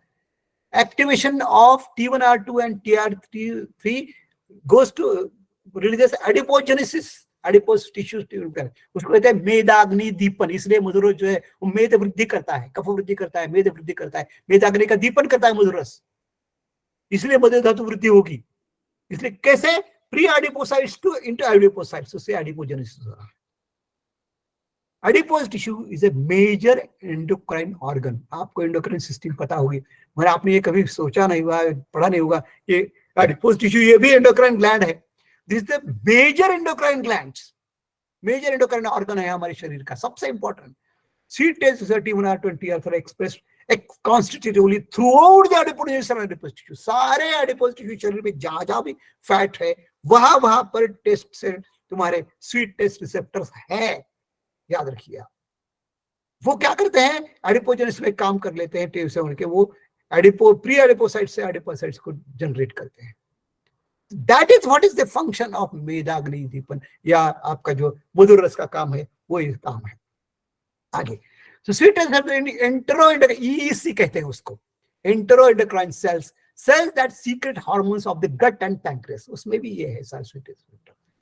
They are expressed as दो सेल्स है, एल सेल में ज्यादा डिटेल में नहीं जाऊंगा, you will be confused, that's why I will skip this slide जो है। हाँ, केवल इतना ही कहूंगा कि ये increases serine signals, ये जो है activation of these two receptors releases GLP-1, glucagon like peptide कहते हैं उसको, वो इंक्रीज क्या करते हैं, इंक्रीजिंग द सटाइटी सिग्नल्स, क्षुधा वृद्धि होती है, दीपन होता है, suppression of glucose release shows gastric impairment. हाँ, ये कहाँ होता है, पैंक्रियास में होगा, beta cell stimulates enhance insulin secretion etcetera होगा। Skip this, time is very short, it's very important. ये मेद संचय के लिए रिस्पॉन्सिबल है एडिपोसाइट का। हाँ, देखिए कैसा होगा, यहाँ पर जो है EEC में, इंटरएंडोक्राइन सेल में ब्रेस्ट सेल्स होते हैं स्टमक में, ये वो EEC होते हैं, तो वहां पर T1R3 एंड अल्फा गैस्ट्रोडिसिन होते हैं। वो क्या कर रहे हैं, वो दे सीक्रेट ग्रेलिन, ग्रेलिन को कहते हैं हंगर हार्मोन, जिससे आपको भूख लगती है, क्षुधा वृद्धि होती है। तो जैसे ग्रेलिन सीक्रेट हो जाएगा आपकी क्षुधा बढ़ जाएगी, तो इंक्रीजेस द एपेटाइट, उसको कहते हैं हम दीपन, ये पाचक पित्त का काम है। हम ग्रेलिन को पाचक पित्त कह सकते हैं। पाचक पित्त, देखिए एक पर्टिकुलर एंजाइम को ये पित्त कहना, पाचक पित्त कहना ऐसा नहीं है, ये भी है, ऐसा कह सकते हैं, ये भी है पाचक पित्त, और भी पाचक पित्त है, ये भी पाचक पित्त के क्लास में आ रहा है पूरा। So what it increases the appetite, दीपन करेगा। इससे क्या होगा, राइज इन ब्लड ग्लूकोज और अमीनो एसिड्स एंड ग्रेलिन, जैसे जैसे ग्लूकोज आगे जाएगा ग्रेलिन का सेपरेशन हो जाएगा, ग्रेलिन कम हो जाएगा, और जैसे कम हो जाएगा उसको बोलते हैं तृप्ति होती है। जैसे आप तृप्ति हो जाएगी, आपके कफ संचय होगा। So T1R3 expressed in ghrelin producing cells in the stomach. T1R3 involved in adjusting ghrelin release after glucose intake.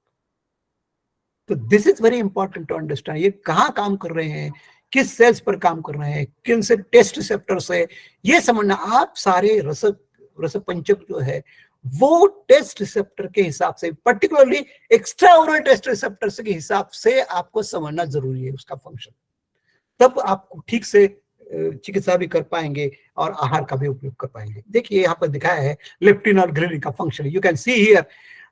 जब क्षुधा होती है तो लेप्टिन लेवल कितने कम है, देखिए लेप्टिन कौन सीक्रेट करता है, एडिपोज टिश्यू, और ग्रेलिन जो है स्टमक में सीक्रेट होता है। Ghrelin produced by cells the gastrointestinal tract, GIT के सेल्स में होता है ये जब सीक्रेट हो जाएगा तो भूख लगती है, क्षुधा बढ़ रही है, आपकी हंगर इंक्रीज हो रही है, हंगर जैसे जैसे बढ़ेगी वैसा ग्रेलिन कम हो जाएगा, लेप्टिन बढ़ जाएगा।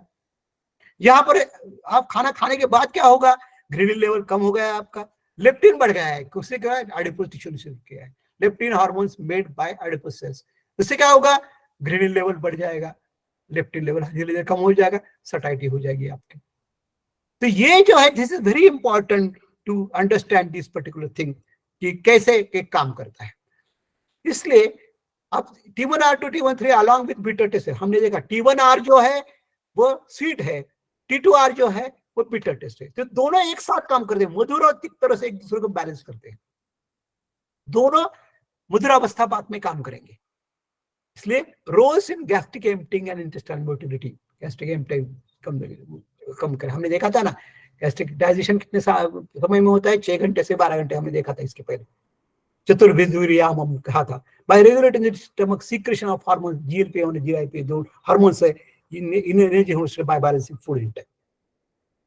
अब देखिए तिक्त रस का हमने देखा था, मधुर रस का कार्य अब तक देखा आपने, कैसा काम करता है मधुर रस, पर्टिकुलरली ग्लूकोज होमोस्टेसिस बैलेंस करने के लिए कैसा करता है, T1R2 T1R3 देखा हमने। अब बिटर टेस्ट कैसे काम करते हैं, देखिए bitter taste in stomach confer protection against ingested toxins, विषग्रह है, हमारा तिक्त रस विषग्रह है, आपको पता होगा, विषग्रह है, टॉक्सिन को इंजेस्ट करता है, एक्चुअली उसी के लिए उसकी निर्मित हुई है, प्रोहिबिशन टॉक्सिन्स कम करने के लिए। तिक्त रस activation of bitter taste in gut stimulates secretion of hormones involve in appetite stimulation, पाचक पित्त दीपन करने के लिए होता है। देखिए वेरी इंपॉर्टेंट माय फ्रेंड्स, कैसे काम करता है, क्योंकि taste receptor bitter taste receptor stomach में, जीआई ट्रैक्ट में, पूरे सभी तरफ है वो। हमने एडिपोसाइट्स में स्वीट टेस्ट रिसेप्टर देखे थे, अब ये इसी में है, गैस्ट्रोइंटेस्टाइनल ट्रैक्ट में फिर मेम्ब्रेन्स पर है सारे जो है। तो bitter taste induce release of ghrelin, वो क्या करते हैं, ग्रेलिन को रिलीज करेंगे, क्योंकि ग्रेलिन हंगर हार्मोन है, एपेटाइट स्टिमुलेटर हार्मोन है, resulting short term food intake, so दीपन और पाचन दोनों होगा, followed by prolonged decrease in food digestion, correlating with observed delay in emptying of stomach, leading to sensation of satiety। धीरे धीरे धीरे बढ़ते जाएगा, एम्प्टिंग टाइम कम हो जाएगा, कफ की वृद्धि हो जाएगी और लेप्टिन का लेवल बढ़ जाएगा, क्योंकि एडिपोसाइट स्टिमुलेशन हुआ है, और आपको सटाइटी महसूस होगी, यानी तृप्ति होगी आपकी।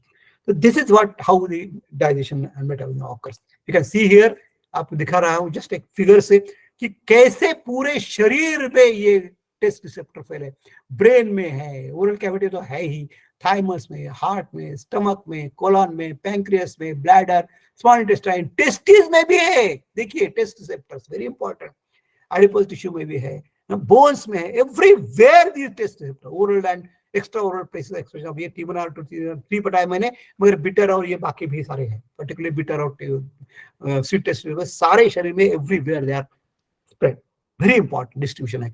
और उसी के आधार पर तो इसलिए हम कहते हैं ना, मैकेनिज्म ऑफ एक्शन कैसे हम एक्सप्लेन करते हैं आयुर्वेद में, हम रसपंचक सिद्धांत से यूज करते हैं ना, वो इंपॉर्टेंट है, वो हमको भूलना नहीं चाहिए। ये अब आपको पता चला होगा कि किस प्रकार से ये इंपॉर्टेंट है। You can see location of taste sweet taste receptor in GIT, कहाँ पर है देख सकते हैं आप, everywhere they are situated, enterocyte, endocrine cells वगैरह वगैरह, एवरीवेयर दे आर। तिक्त रस लोकेशंस कहाँ पर है, देखिए वेरी इंपॉर्टेंट, मैंने कहा ना आपको, जैसे स्वीट का है वैसे तिक्त रस कहाँ पर है, प्राणमय स्रोत। इसलिए गुरुजी कोरोना में बहुत फेमस हुई, क्योंकि गुरुजी क्या कहते हैं, इट एनहांसेस सीलियरी मूवमेंट्स, तिक्त रस जो है एयरवे एपिथेलियल सेल का enhance ciliary movements, block bacterial invasion, इसलिए प्राणोत्सव उसमें उपयुक्त है तिक्त रस। Gut the largest endocrine organ, मैंने बताया आपको, स्कैटर अलोंग जीआई ट्रैक्ट, आमाशय समुत्थ व्याधि की अग्रदृष्टि इसमें होती है, from stomach to rectum, modular food intake, regulate insulin release, innate defence barrier, Thyroid disorders, thyrocytes may be a beta test, important beta test receptor. TR2 negatively regulate thyroid secretion, thyroid hormone. Thyroid disorders में important लेती है, very important. अब आते हैं अम्लावस्था भाग में, दूसरा अवस्था भाग. पहला मधुरावस्था भाग देखा हमने, यह अम्लावस्था भाग है. Sour taste type 3 TRC cells, otopetrin, OTOP1 receptor है. They are highly expressed in brown and white adipose tissue. ये भी adipose tissue में है, ये रिसेप्टर जो है. Mast cells, adrenal gland, vestibular taste, वो क्या करते हैं? एक्चुअली ये प्रोटॉन चैनल्स हैं आमरस के. They release neurotransmitter serotonin, very important, 5HT. Regulation of gut motility and peristalsis, gut motility, movement जो गट की है, जो समानवायु का काम कहते हैं हम, ये है. Bidirectionally mediate proton influx and influx, 90% absorption of nutrients. इसके लिए न्यूट्रिएंट एब्सॉर्प्शन के लिए मदद करते हैं. तो OTOP1 attenuates obesity induced adipose tissue inflammation कम करता है, and plays an adaptive role in maintaining metabolic homeostasis and obesity. Very important. आमरस का महत्व देखिए आप कितना है. ये OTOP1 रिसेप्टर को पर काम करते हैं. फिजियोलॉजिक रोल क्या है OTOP चैनल का? Control the electrical potential across the membrane. Electrical potential जरूर रहता है. Facilitation of neuromuscular and neural transmission, signal transduction and regulation of secretion and contractility. Contraction जो है ना, अम्बरस कहते हैं हम, स्तंभक जैसे काम करता है बहुत बार, वेरी इंपॉर्टेंट है. तो ये अम्बरस का काम है, क्योंकि ओटॉप चैनल है, ओटॉप रिसेप्टर जो है वो कम होते हैं. पंजन से आप कटु में आते हैं. कटु अवस्था पाक, वे क्या करता है, कहां पर है ये मैंने आपको बताया कि ये जो रिसेप्टर्स है, जो मैंने बताया TRP1 वगैरह, वायरल रिसेप्टर, एंकरी रिसेप्टर्स और TRP1 रिसेप्टर, जिनका ये नोबेल प्राइज जिनको मिला, वो मैंने आपको बताया, डेविड जूलियस सर. ये कैसा काम करता है? इससे पंजे से ट्राइजेमिनेशन, पंजे से प्रोसेशन होता है transit TRP, transient receptor potential. ये जो TRP है ना, ये सब कहते हैं TRP, transient receptor potential, vanilloid और ट्रांजिट रिसेप्टर पोटेंशियल एंकरिन, ऐसे दो है. Involve in diverse physiological model, अनेक प्रकार के उसके फंक्शंस है. They are appear to highly expressed in visceral afferents present in GI tract. ये कटु अवस्था का देखिए, कोलन का pH इतना यहाँ पर आ गया है, कटु अवस्था पर यहाँ पर होता है. अब आगे देखते हैं क्या करेगा वो. ये एगनिस्ट से improve intestinal transit, act cholinergic neurons and modulate the contraction of the ilium. ये इन्होंने जो इनको जो नोबेल प्राइज मिला, ये हॉट पंजेंसी और कोल्ड पंजेंसी का जो है, कैप्सिसिन जो है, मिर्च या मिर्च, हरी मिर्च जो कहते हैं उसके कैप्सिन है, जो उस पर stimulated motility of gastric antrum, duodenum, प्रोग्रेनम following intragastrically administer in conscious dogs. ये उनका इन्वेंशन है जिस पर उनको नोबेल प्राइज मिला था. ये क्या करता है? स्रोतों से विवरणोत्ति कटुरस, वासोडायलेटेशन करता है, सबसे इंपॉर्टेंट काम है. ये जो है अगेंस्ट सारे यूजनल वगैरह जो है, इंड्यूस मीडिएटेड वासोडायलेशन वैस्कुलर डिसऑर्डर्स में अत्यंत उपयुक्त है. इसलिए कहते हैं कि भाई कटुरस जो ज्यादा खाते हैं उनको हार्ट अटैक कम आता है, क्योंकि वहां पर क्लॉटिंग वगैरह नहीं होता है. कटुरस भेदन करता है ना. This is very important. So decrease in intracellular calcium जो आर्टेरियल कम करते हैं. Stimulate secretion of nitric oxide, prostaglandin and endothelin derived EDP. तो लार्ज डिफ्यूज सिस्टम है, ये जो है केमोसेंसरी सिस्टम जो है, इट्स एन आइसबर्ग. टेस्ट पर जो आपको ऊपर दिखता है रोल कैविटी, वो तो आइसबर्ग है एक्चुअली, मोस्ट विजिबल पोर्शन है. Extra rotation larger submerge part, taste receptor सारे शरीर में फैले हैं. They have crucial physiological role like detection of irritant, microwave population, regulation of appetite, cell proliferation, relaxation, contraction. ये सारा जो रोल है वो हमारे टेस्ट रिसेप्टर्स का है, इसलिए रसपंचक अत्यंत महत्वपूर्ण है. So this is what I want to say, मित्रों. It's take care of your body, because it is the only place, safe place, I will say, for you. You have to live in forever. So with these words, I thank you very much for giving me an opportunity. मुझे मालूम है थोड़ा सा ज्यादा बोला मैंने, समय भी बहुत ज्यादा लगा. If there are any questions, they are most welcome. Thank you very much for giving me an opportunity to speak with you. Over to the organizers. Yes. Yes, madam. कौन है? डॉक्टर करुणा दीदी, कुछ लोगों के क्वेश्चंस हैं, जरा देख लीजिए. हेलो. हाँ. Question Am I audible? Yes. जी. So Thank you so much, sir, for very informative lecture. We get, जैसे हमेशा ही होता है कि एक नया हमको तरीका मिल जाता है समझने का. We get how you interpreted that dosha. दोष को आपने एक्टिविटी के हिसाब से, that simplest and very, I should say, practical interpretation which you have given. And and one interesting thing that I think most of us came from to know from first time, that taste receptors are in the body other than the oral cavity. So thank you so much. So, and the participants, if you have anything to ask to sir, you can please unmute yourself or can ask, or you can also put your question into the chat box also.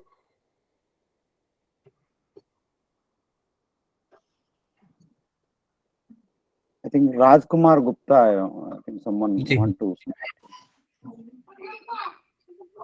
बोलिए जी, राजकुमार. जी बताइए. You can unmute and you can put your question. हाँ जी. Yes, sir. Sir, I am Dr. Rajkumar Gupta, a professor in Dravegood. I want to ask question to sir. Recently, I came to one book, that is Dr. Bruce Lipton's Biology of Belief, and what he has proved that the cell wall is the intelligence of the cell, it's not the nucleus. So, इस base पे sir मैं sir को एक question पूछना चाहता हूं, क्या cell wall do sense the all the 6 रसा? या देखिए, सी रस जो है ना, जो टेस्ट रिसेप्टर जो है, they are spread all over the body, up to the last cellular level also. और this is even we also say no, भूताग्नि, धात्वग्नि जो है वो everywhere they are spread. So taste receptors also all over the body. I have told you, testis में भी cell receptors मैंने आपको फंक्शन बताया. They are spread all over the body, even up to cellular level also. And I don't agree that only cell wall is important, nucleus is not. It's not like that. आपको cell का हर structure जो है वो काम करता है, हर structure, every structure inside intracellular जो काम, जो सेल की स्ट्रक्चर जो है ना, एवरीथिंग इज एक्टिव. बिकॉज कोई भी आप ले लीजिए, और इंट्रासेल्युलर स्ट्रक्चर का अगर एक का भी फंक्शन, जो मैंने आपको मेटाबॉलिज्म आपको बताई ना, that metabolism going on inside a cell also. Inside the cell also it has its own system of digestion. क्योंकि उसको जब तक ग्रोथ, सेल की ग्रोथ होनी है तो उसको न्यूट्रिएंट्स लगेंगे. न्यूट्रिएंट्स लेना है तो उसको डाइजेस्ट करने के बाद ही वो काम में आएंगे, otherwise how will the cell grow? तो वो definitely not only cell wall but everything is important. Cell wall तो केवल परमिएशन करता है, अंदर जो भी है न्यूक्लियस, केवल न्यूक्लियस भी इंपॉर्टेंट नहीं है, और भी इसमें सेल बॉडीज है, सेलुलर बॉडी, बहुत सारी बॉडीज है उसमें, दे आर वेरी इंपॉर्टेंट.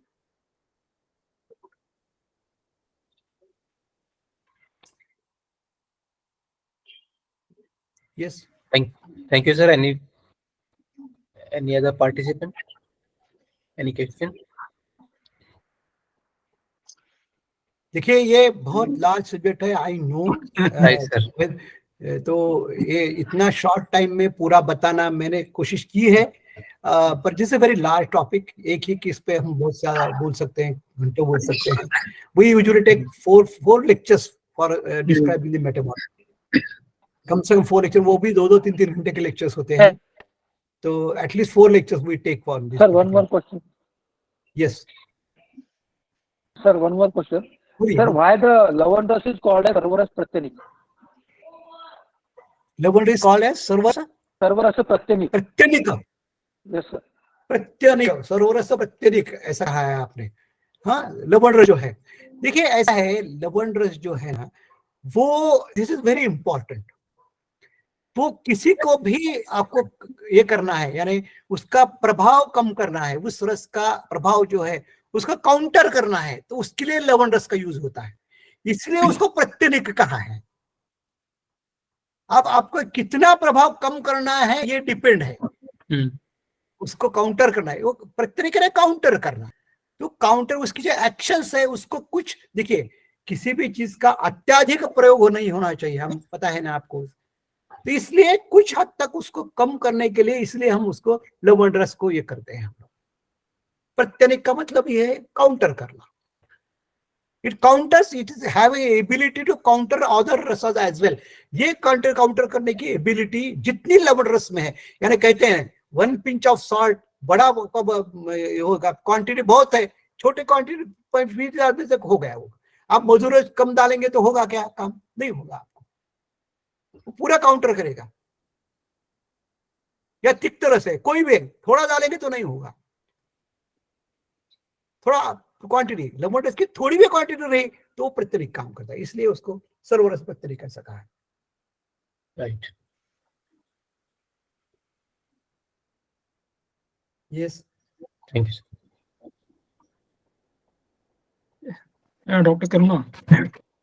या Thank you, sir, for a very nice lecture, and in spite of you are a Rasastri, but this is a very eye-opener lecture. और sir आपने एक नई सोच दी है कि हम, जैसा कि आपने कहा कि हमें कमेंट्री पढ़ना चाहिए और कमेंट्री की हर एक बात को समझना चाहिए डिटेल में, so that we can, जो आज के डेट में बहुत सारी पुस्तकें आ रही है जो कि ट्रांसलेट हो जाती है, उन चीज़ों में कई शॉर्ट कमिंग रहती है, तो better to read commentary. One thing sir, हो सकता है कि मैं उसको नहीं समझ पा रहा हूँ, जैसा कि अभी आपने कहा कि आहार का जो पाचन है वो 4 याम में होता है, सॉरी 2 से 4 याम होता है। हम जब भी कभी बुक पढ़ते हैं तो उसमें लिखा रहता है हिंदी में कि आहार का पाचन 4 याम में और औसत का पाचन 2 याम में। लेकिन सर जैसा आपने कहा कि 2 से 4 याम दोनों के लिए है, तो इसको मैं सर चाहूँगा सर कि आप थोड़ा सा क्लेरिफाई करें कि दोनों के लिए 2 से 4 याम है या आहार के लिए 4 याम और औसत का 2 याम? दोनों के लिए है। मैं आपको वो स्लाइड बताता हूँ, यानी आपको समझ में आएगी उसका अर्थ जो है। स्लाइड पे ले जाता हूँ मैं, एक सेकंड ना।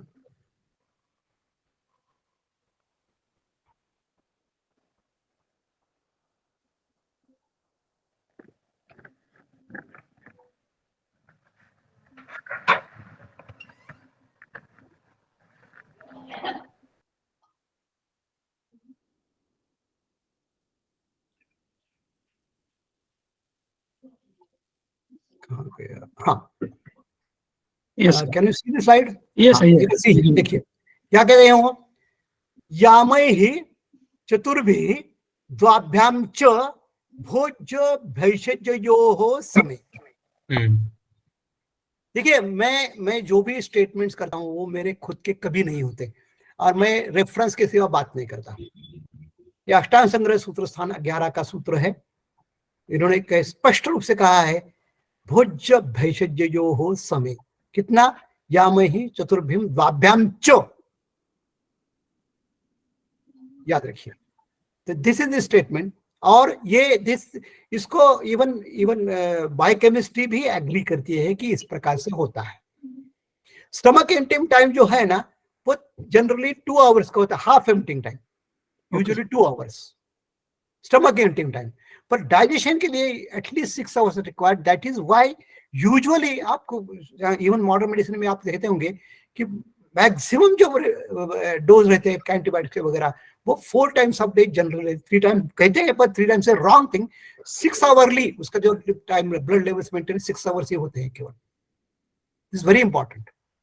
और इसीलिए इवन भोजन काल का भी जो बताया हमारे यहाँ पर, वो कहते हैं कि 2 बार, शाम को और सुबह, 12 आवर्स, और 6 महीने के पहले कुछ खाना ही नहीं चाहिए। आपको याद होगा स्नेह का जो पाचन बताया है, 6 घंटे में स्नेह पाचन का आप बताया था। आप स्नेह सेवन का याद करिए, अभ्यंतर स्नेह पान का उन्होंने क्या कहा है, आपको याद होगा 6 आवर्स बताया है उन्होंने। उसकी जो अग्नि की जो परीक्षा करते हैं ना, अग्नि परीक्षा किस प्रकार का है, इसलिए उन्होंने कहा है जो है ना रस्व स्नेह पान है ना, ऋषि रस्व स्नेह पान वगैरह जो है, उसकी जो मात्रा स्नेह की जो बताई गई है वो 6 घंटे में पाचन योग्य स्नेह जो वो मात्रा है, आपको याद होगा। तो 6 hours is the minimum time is required for पाचन, कोई भी कुछ भी चीज होगी तो। ये this is the reference. Okay, कोई और होगा रेफरेंस तो मुझे बताइए, I will like to correct myself. आप जो कह रहे हैं नहीं 3 घंटे में होगा तो सर श्लोका कभी उल्लेख देखा नहीं। Reference is right sir, just जो हिंदी ट्रांसलेशन है someone is नहीं, देखिए writing that ऐसा है, देखिए आई एग्री विथ यू, मैंने इसीलिए कहा आपको प्रॉब्लम क्या है पता है क्या, मैं हमेशा कहता हूँ हमारे जो ट्रांसलेशन या जो भी हम बातें करते हैं जनरली सारे, मैं general I am not speaking of any particular person, हम पर प्रभाव जो है ना, व्यवहार का प्रभाव हमें बहुत ज्यादा है हम पर, जो हमारे मान्यता प्राप्त चीजें हैं उसके हिसाब से ही सारा देखा जाता है। साइंटिफिक क्या है, प्रॉब्लम यह है आज भी मुझे बहुत दुख होता है ये कि लोग आयुर्वेद को एक नानी माँ के बटवे के बाहर निकालने के लिए तैयार ही नहीं है, उसमें साइंस करके देखते ही नहीं है। घर घर में आयुर्वेद ले जा रहे हैं आपको, आप उसके प्रोसेशंस निकाल रहे हैं, ग्रंथों के प्रोसेशंस निकाल रहे हैं, क्या कर रहे हैं आप लोग?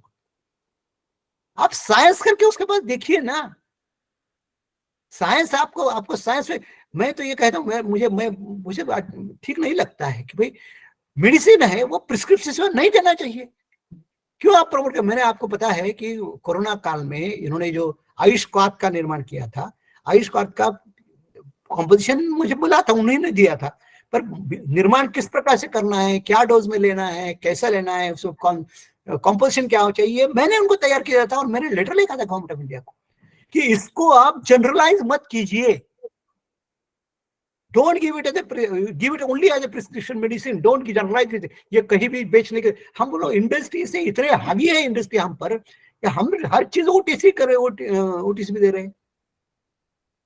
च्यवनप्राश को हम शुगर फ्री च्यवनप्राश के बेच रहे हैं और हम तालियां बजा रहे हैं। च्यवनप्राश कोई आहार द्रव्य थोड़ा ही है। ये देखिए, ये मुझे बहुत गुस्सा आता है, आई एम सॉरी, थोड़ा मैं एक्साइट हो जाता हूं, पर आयुर्वेद ये साइंस है, इसको घर में हमको सामान्य व्यक्ति के लिए बनाना नहीं है, हमें ये वैद्य के ही हिसाब से जाना चाहिए, माध्यम से जाना चाहिए, तभी वो साइंस रहेगा, नहीं तो नहीं रहेगा। हर बात पर हम हमारे ये व्यवहार में जो है वही हम मानकर चलते हैं, व्यवहार नहीं है, व्यवहार की बात अलग बात है। हाँ, हमें साइंटिफिक चीज व्यवहारिक बनानी चाहिए, पर पहले साइंस बेस होना चाहिए ना, बेसिक नहीं, साइंस कुछ भी अच्छा लगता है इसलिए हम लेते हैं, क्या बात है इसमें, ये कोई चीज है पता नहीं कि, ऐसे नहीं चलेगा ना। साइंस करके देखो, पहले सबसे हमें खुद को सुधारना चाहिए कि look at Ayurveda as a scientific system, don't look it as a domestic medicine, ये घरेलू उपचार पद्धति नहीं है। देखिए, जब तक हम ये जिसको साइंस करके देखेंगे नहीं, तब तक कुछ नहीं होगा मित्रों, आप कितने भी ढोल पिटो, साइंस करके आयुर्वेद तरीके नहीं होगी। हाँ, इंडस्ट्री बढ़ेगी जरूर, क्यों, इंडस्ट्री वही चाहती है, इंडस्ट्री चाहती है कि हर कोई दवाई जो है वो हमें फ्री मिलनी चाहिए, विदाउट प्रिस्क्रिप्शन मिलनी चाहिए। वो तो मैं कमेटी का मेंबर था, चेयरमैन था कि ड्रग रेगुलेशन कमेटी का, उस समय मैंने रखा था कि भाई आप हमारे एटलीस्ट जो आयुर्वेद की दवाई बेचने वाला जो व्यक्ति है वो कम से कम पढ़ने को तो उसका आना चाहिए, मैट्रिकुलेशन तो चाहिए उसके समय। Why we are controlling the manufacturing? Why are we not controlling sell? एटलीस्ट रसौषधि को प्रिस्क्रिप्शन के लिए तो जरूरी रखिए ना, वो भी जरूरी नहीं है। कोई भी च्यवनप्राश की बोतल लेकर हम प्लेटफॉर्म पर घूम से च्यवनप्राश 50 रुपए च्यवनप्राश, 50 रुपए च्यवनप्राश कर चिल्लाते जाएंगे, मान्य है हमें? ये कोई साइंस है? और उसको प्रमोट कर रहे हैं हम लोग। Nobody is talking about sugar free chyawanprash, कैसे दे रहे हैं आप शुगर फ्री च्यवनप्राश? शुगर ये कोई स्वीटनिंग एजेंट है च्यवनप्राश में, उसकी कोई मेडिसिन वैल्यू नहीं है, क्यों चुप है हम सारे क्यों नहीं बात करते? ये देखिए, जब तक आप लोग साइंस करके इसको देखेंगे नहीं, तब तक कुछ नहीं होगा। आयुर्वेद बढ़ रहा है, मुझे नहीं लगता आयुर्वेद बढ़ रहा है, इंडस्ट्री बढ़ रही है, जरूर इंडस्ट्री जरूर बढ़ रही है, आयुर्वेद मुझे पूरा नीचे जा रहे दिखा रहा है, आयुर्वेद कहीं नहीं बढ़ रहा है। हमारे माननीय पंतप्रधान ने हमें इतना बड़ा बजट भर के ले आए, उस बजट का यूटिलाइज ठीक से करना हमारा काम है, उनका थोड़ा ही काम है। हम क्या कर रहे हैं उसका? इंडस्ट्री को बढ़ावा दे रहे हैं केवल। सॉरी, थोड़ा सब्जेक्ट चेंज होगा। Thank you, sir. These are the very valid points, and it should not be generalized. It should be specific. Of course, sir, we are agree with your statements. Now over to Dr. Karunanidhi. Yeah, right, sir. Very rightly mentioned. Growth of industry and growth of science are two different things, and it is the responsibility of people like us who are here in this webinar and other people like us to work एक statement करता हूँ, sorry to interrupt. देखिए, industry को Ayurveda doctor की जरूरत नहीं है ये दवाई बेचने के लिए। उनको अमिताभ बच्चन चाहिए बेचने के लिए, Blend कोई mistake. डॉक्टर नहीं चाहिए उनको, कोई वैद्य नहीं चाहिए। हेलो, ये बात आप समझ लीजिए। Okay, okay. Right. sir. very very rightly said. Hello. Doctor नमस्ते सर। टाइम बहुत हो रहा है। जी कोई Sharma, you take one or two Kulbhushan questions. Sharma, आप कुछ कहना चाह रहे हैं? हाँ जी। जी प्लीज गो अहेड। नमस्ते सर, रिगार्ड्स। बोलिए बोलिए। सर मैं मतलब थोड़ा सा ना, जैसे हमने रस गुण वीर्य विपाक की बात की, एज ए रसशास्त्र स्कॉलर हमने जितना मतलब स्टडी किया और जो जितना भी हमने पढ़ा है लिटरेचर, उसमें एज ए रसशास्त्र स्कॉलर हमें रस गुण वीर्य विभाग से ऊपर, जैसे हम पारद गंधक की बात करते हैं किसी भी मेडिसिन में, तो उनको जितना हमने पढ़ा है उसमें ऐसा लगता है कि जैसे कज्जली किसी भी अगर हम हर्बल इंग्रेडिएंट में मिलाते हैं तो वो एज ए कैटालिटिक एजेंट काम करती है। मतलब उसमें स्पेशली मतलब हम ये नहीं कह सकते कि पारद का कौन सा वीर्य है या कौन सा रस है, स्पेशली हम स्पेसिफिकली हम ऐसे डिसाइड नहीं कर पाते। तो इस बारे में मतलब आपका क्या विचार है? मतलब देखिए, ऐसा है, रस द्रव्य जो है वो भी द्रव्य है, उनको भी रसवीर्य विपाक होते हैं। पारद का शीतवीर्य है, गंधक का उष्णवीर्य है। देखिए, है ही, किताबों में भी लिखा है। वो फिर कज्जली को जैसे हम मिलाते हैं तो सर वो न्यूट्रल हो गया जैसे। लिख में हो गया ना, केमिकल हुआ तो क्या, हाँ जी, उसका भी रसवीर्य विपाक है, उसको भी रसवीर्य विपाक है। उसको हमें करना चाहिए किस प्रकार से रस, हर चीज आपको डायरेक्शन दिया है। आपको ग्रंथ क्या करते हैं, एक दिशा देते हैं कि किस प्रकार से देखना है हर चीज के बारे में। बिल्कुल। और एक बात बताता हूँ मैं आपको, रस पंचक या रस वीर्य विपाक जो है, मेरा एक आर्टिकल था बहुत सालों पहले में लिखा था, रस वीर्य विपाक सिद्धांत की चिकित्सक को आवश्यकता है या नहीं, ऐसा मेरा वो आर्टिकल। मेरा कहना था कि रस वीर्य विपाक जो है वो बहुत ग्रॉस टर्म्स है समझने के लिए हमें, पर मुख्य जो है वो गुण है, गुण है, और वो भी आपको अंशांश कल्पना से गुण को देखना चाहिए। आपके जो 20 गुण है, गुरुवादी गुण जो है, उसके आधार पर हम चिकित्सा करते हैं। रस क्यों है, रस हमें मालूम है कि ये रस से ये गुण रिलेटेड है ना, फिर भी वो रस से सारे के सारे गुण उसमें नहीं रहेंगे, यानी काम में नहीं आएंगे। एक आधा गुण ज्यादा रहेगा, हो सकता है उसमें उष्ण गुण ज्यादा रहेगा, किसी में स्निग्ध गुण ज्यादा रहेगा। तो हम मधुर रस के सारे द्रव्य, बहुत सारे द्रव्य, हर मधुर रस का द्रव्य, जहां भी मधुर चाहिए कोई भी द्रव्य यूज कर सकते हैं आप। तो हाउ डू यू डिसाइड कि कौन सा मधुर रस का द्रव्य यूज करना है, इसके लिए तो आपको गुण देखना पड़ेगा। तो केवल रस पर मैंने आपको ये समझाने के, रस की कल्पना किस प्रकार से, ये समझाने के लिए मैंने कहा। आप कज्जली की आप बात करें, आपको पता है कज्जली का एब्सॉर्प्शन कुछ होता ही नहीं है। कज्जली कहां पर काम करती है, पर now it has been proved और ये एक्सेप्टेड है कि गैस्ट्रोइंटेस्टाइनल जो मेम्ब्रेन है, गैस्ट्रोइंटेस्टाइनल फ्लोरा जो है, दैट इज वेरी इंपॉर्टेंट। ये से आपने देखा, ये से तो बाहर ही है, वो तो अंदर नहीं है, जैके ल्यूमेन में है, तो वो स्टिमुलेट होते हैं इससे। कजरी से एब्सॉर्प्शन नहीं हो रहा है, केवल इसका एब्सॉर्प्शन बढ़ाने के लिए काम कर रहा है। जो भी जिसके साथ आप मिलाते हैं, योगवाही है, योगवाही का मतलब क्या है, व्हाट इज योगवाही? योगवाही तो है bioavailability, increase in bioavailability, enhance bioavailability enhancing effect is योगवाही। तो बायोअवेलेबिलिटी कैसे इन्वॉल्व होगी, क्योंकि वो जल्दी से स्टिमुलेट करेंगे सेल को, और ये जो है तुम्हारे गैस्ट्रोइंटेस्टाइनल ह्यूमन जो है, जो सुपरफिशियल एपिथेलियम है, उससे वो अंदर जाने के लिए ये करते हैं, हेल्प करते हैं जल्दी से जल्दी। दैट इज व्हाई वहां पर, और हरे आपको पता है, किंचित रसेन कुरुते कर्मः वीरेण चापरम, केवल रस ही काम नहीं करता है ना, कभी वीर्य काम करेगा, कभी विपाक काम करेगा, कभी प्रभाव काम करेगा। तो हर एक की रस जानने के लिए, जहां पर रस मालूम नहीं है वहां पर आपको मालूम है कि क्या काम कर रहा है। तो ये एक पकड़ के मैंने वही कहा कि भाई देखिए आयुर्वेद कहता है कि हर बात का अलग से विचार करो, जनरलाइज मत करो कोई भी चीज। व्यक्ति की भी चिकित्सा जब करते हैं हम, तो वो जनरलाइज नहीं होती, वो मॉडर्न मेडिसिन में है। हम लोग नहीं देते, हम एक दवाई एक जगह दूसरे को चलेगा, ऐसी बात नहीं है, अलग से चिकित्सा होनी चाहिए। तो इंडिविजुअल मैं हमेशा कहता हूं, when we speak on the platform, general platform, then we talk something is very good.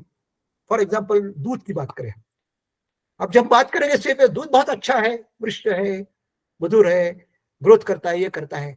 मेरे पास एक पेशेंट आता है कि जिसको दूध चलेगा नहीं, तो उसको मैं कहा नहीं भाई दूध तेरे लिए ठीक नहीं है। मधुमेह का पेशेंट मेरे पास आता होगा, अरे भाई दूध तो मधुमेह उत्पन्न करने वाला है, तुम मत लो दूध। तो कहता है ऐसा कैसा है सर, दूध तो बहुत अच्छा होता है, आप नहीं मना कर रहे हैं।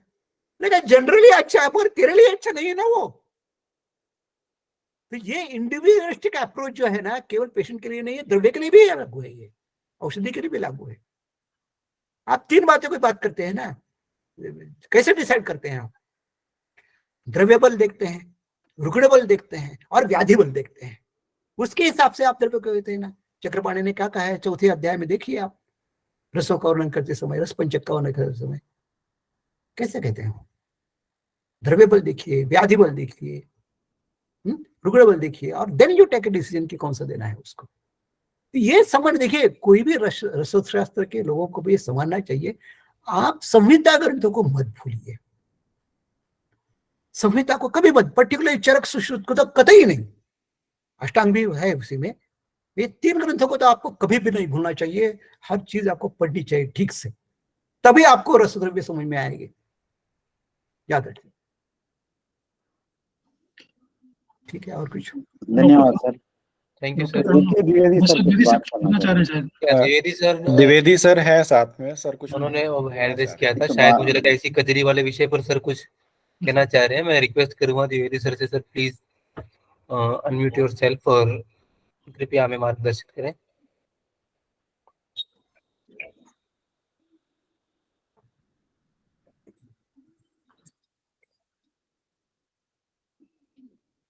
Professor Laxmikant Dwivedi sir.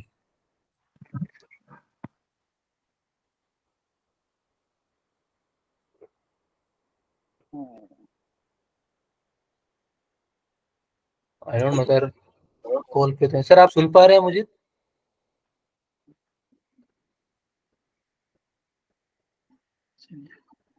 नहीं कर रहे हैं द कॉल। हाँ अभी बात सर मेरी आवाज आ रही है? हाँ रही। सर जो क्वेश्चन है वो थोड़ा सा बड़ा लंबा चौड़ा क्वेश्चन है। पहले हम लोग रसशास्त्र पढ़ते हैं तो कज्जली क्या है ये समझना पड़ेगा। जवाब देना बड़ा आसान है, आपका प्रश्न जैसा है उसके हिसाब से जवाब सही है, किंतु पहले तो कज्जली क्या है ये तय करें। डाटा कहाँ है जिसके लिए सीधा जवाब मिले? किंतु टेक्स्ट में ऐसे रेफरेंस हैं, रसगंधक कज्जली की बात आती है तो अर्ध समान विगुण मिताद्या, रेशियो बदलेगा तो रसगुण वीर्य बदलेंगे, और इसलिए अलग अलग फॉर्मुलेशन में काम में लिया है। हम लोग हैं एमडी रसशास्त्र करते हैं, पढ़ते हैं, तो मन में तो समझ ही लेना चाहिए। सबसे पहली शर्त है धातु कज्जली का क्या होगा। जस्ट 1 मिनट,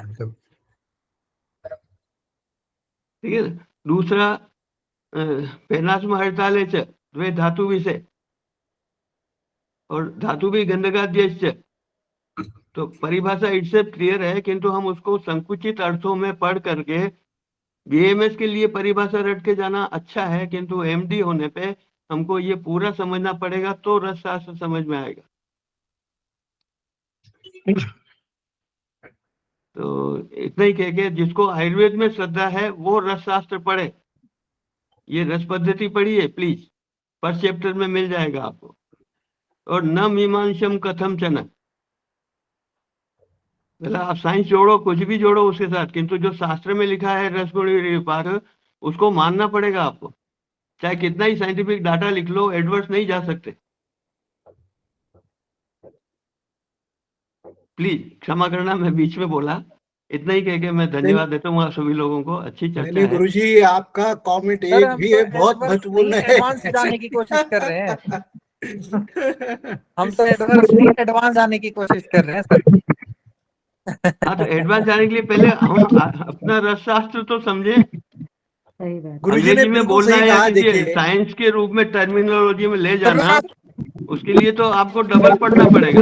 तो आप उसको डिस्क्रिमिनेट क्यों कर रहे हो? रसशास्त्र भी आयुर्वेद का ही तो पार्ट है सर। नहीं, आयुर्वेद वाले खा गए रसशास्त्र, अब यूं कहते हैं बस में नुकसान कर रही है। नहीं नुकसान कर रही सर, कुछ नुकसान कर रहा है जो ठीक से विद्वान बनाता लोग है। हैं आपके पास में, यूट्यूब में आप देखते हैं, मुझे कुछ नहीं कहना। करुणा दीदी आगे कंटिन्यू करिए। धन्यवाद सर। सर है, सर को वेट कर लेना, डॉक्टर करुणा। किया ना, सर ने बोल दिया ना। नहीं सवरीकर सर। हाँ हाँ, नहीं ठीक है। गुरुजी जो कह रहे थे ना कि द्रव्य कज्जली में कितना रस पारद है और कितना गंधक है, या जो भी द्रव्य है, कज्जली को ठीक से समझना चाहिए, उस पर भी वीर्य डिपेंड रहेगा। सभी चीजें डिपेंड है प्रोपोर्शन। आप जो फॉर्मुलेशन है उसका रस वीर्य कैसे तय करेंगे आप, है ना? ये बहुत इंपॉर्टेंट बात है। वीर्यम अपेशाम प्रधाना नाम अबाधकम, ऐसा चरक कहते हैं, है ना? तो वो वीर्य का कौन से वीर्य, अगर ज्यादा वीर्य दूसरे एक दूसरे को ये करेंगे तो वीर्य कौन सा काम कर रहा है, ये आपको तय करना पड़ेगा। उसको कॉम्पोजिशन देखना पड़ेगा, तब आपको पता रहेगा वीर्य कौन सा है वो। देखिए, कोई भी द्रव्य जो है वो प्रिंसिपल्स के बाहर काम नहीं करता है, वो चाहे रस द्रव्य हो या वनस्पति द्रव्य हो, वो तो ये रसपंचक के हिसाब से ही काम करेगा। कौन सा करेगा काम, वीर्य से काम करेगा, रस से काम करेगा, तक से काम करेगा, इट डिपेंड्स, या प्रभाव होगा, जो भी आप समझना चाहिए उसको ठीक से देखना चाहिए। इसलिए हर द्रव्य का, हर फॉर्मुलेशन का आपको अलग स्टडी करना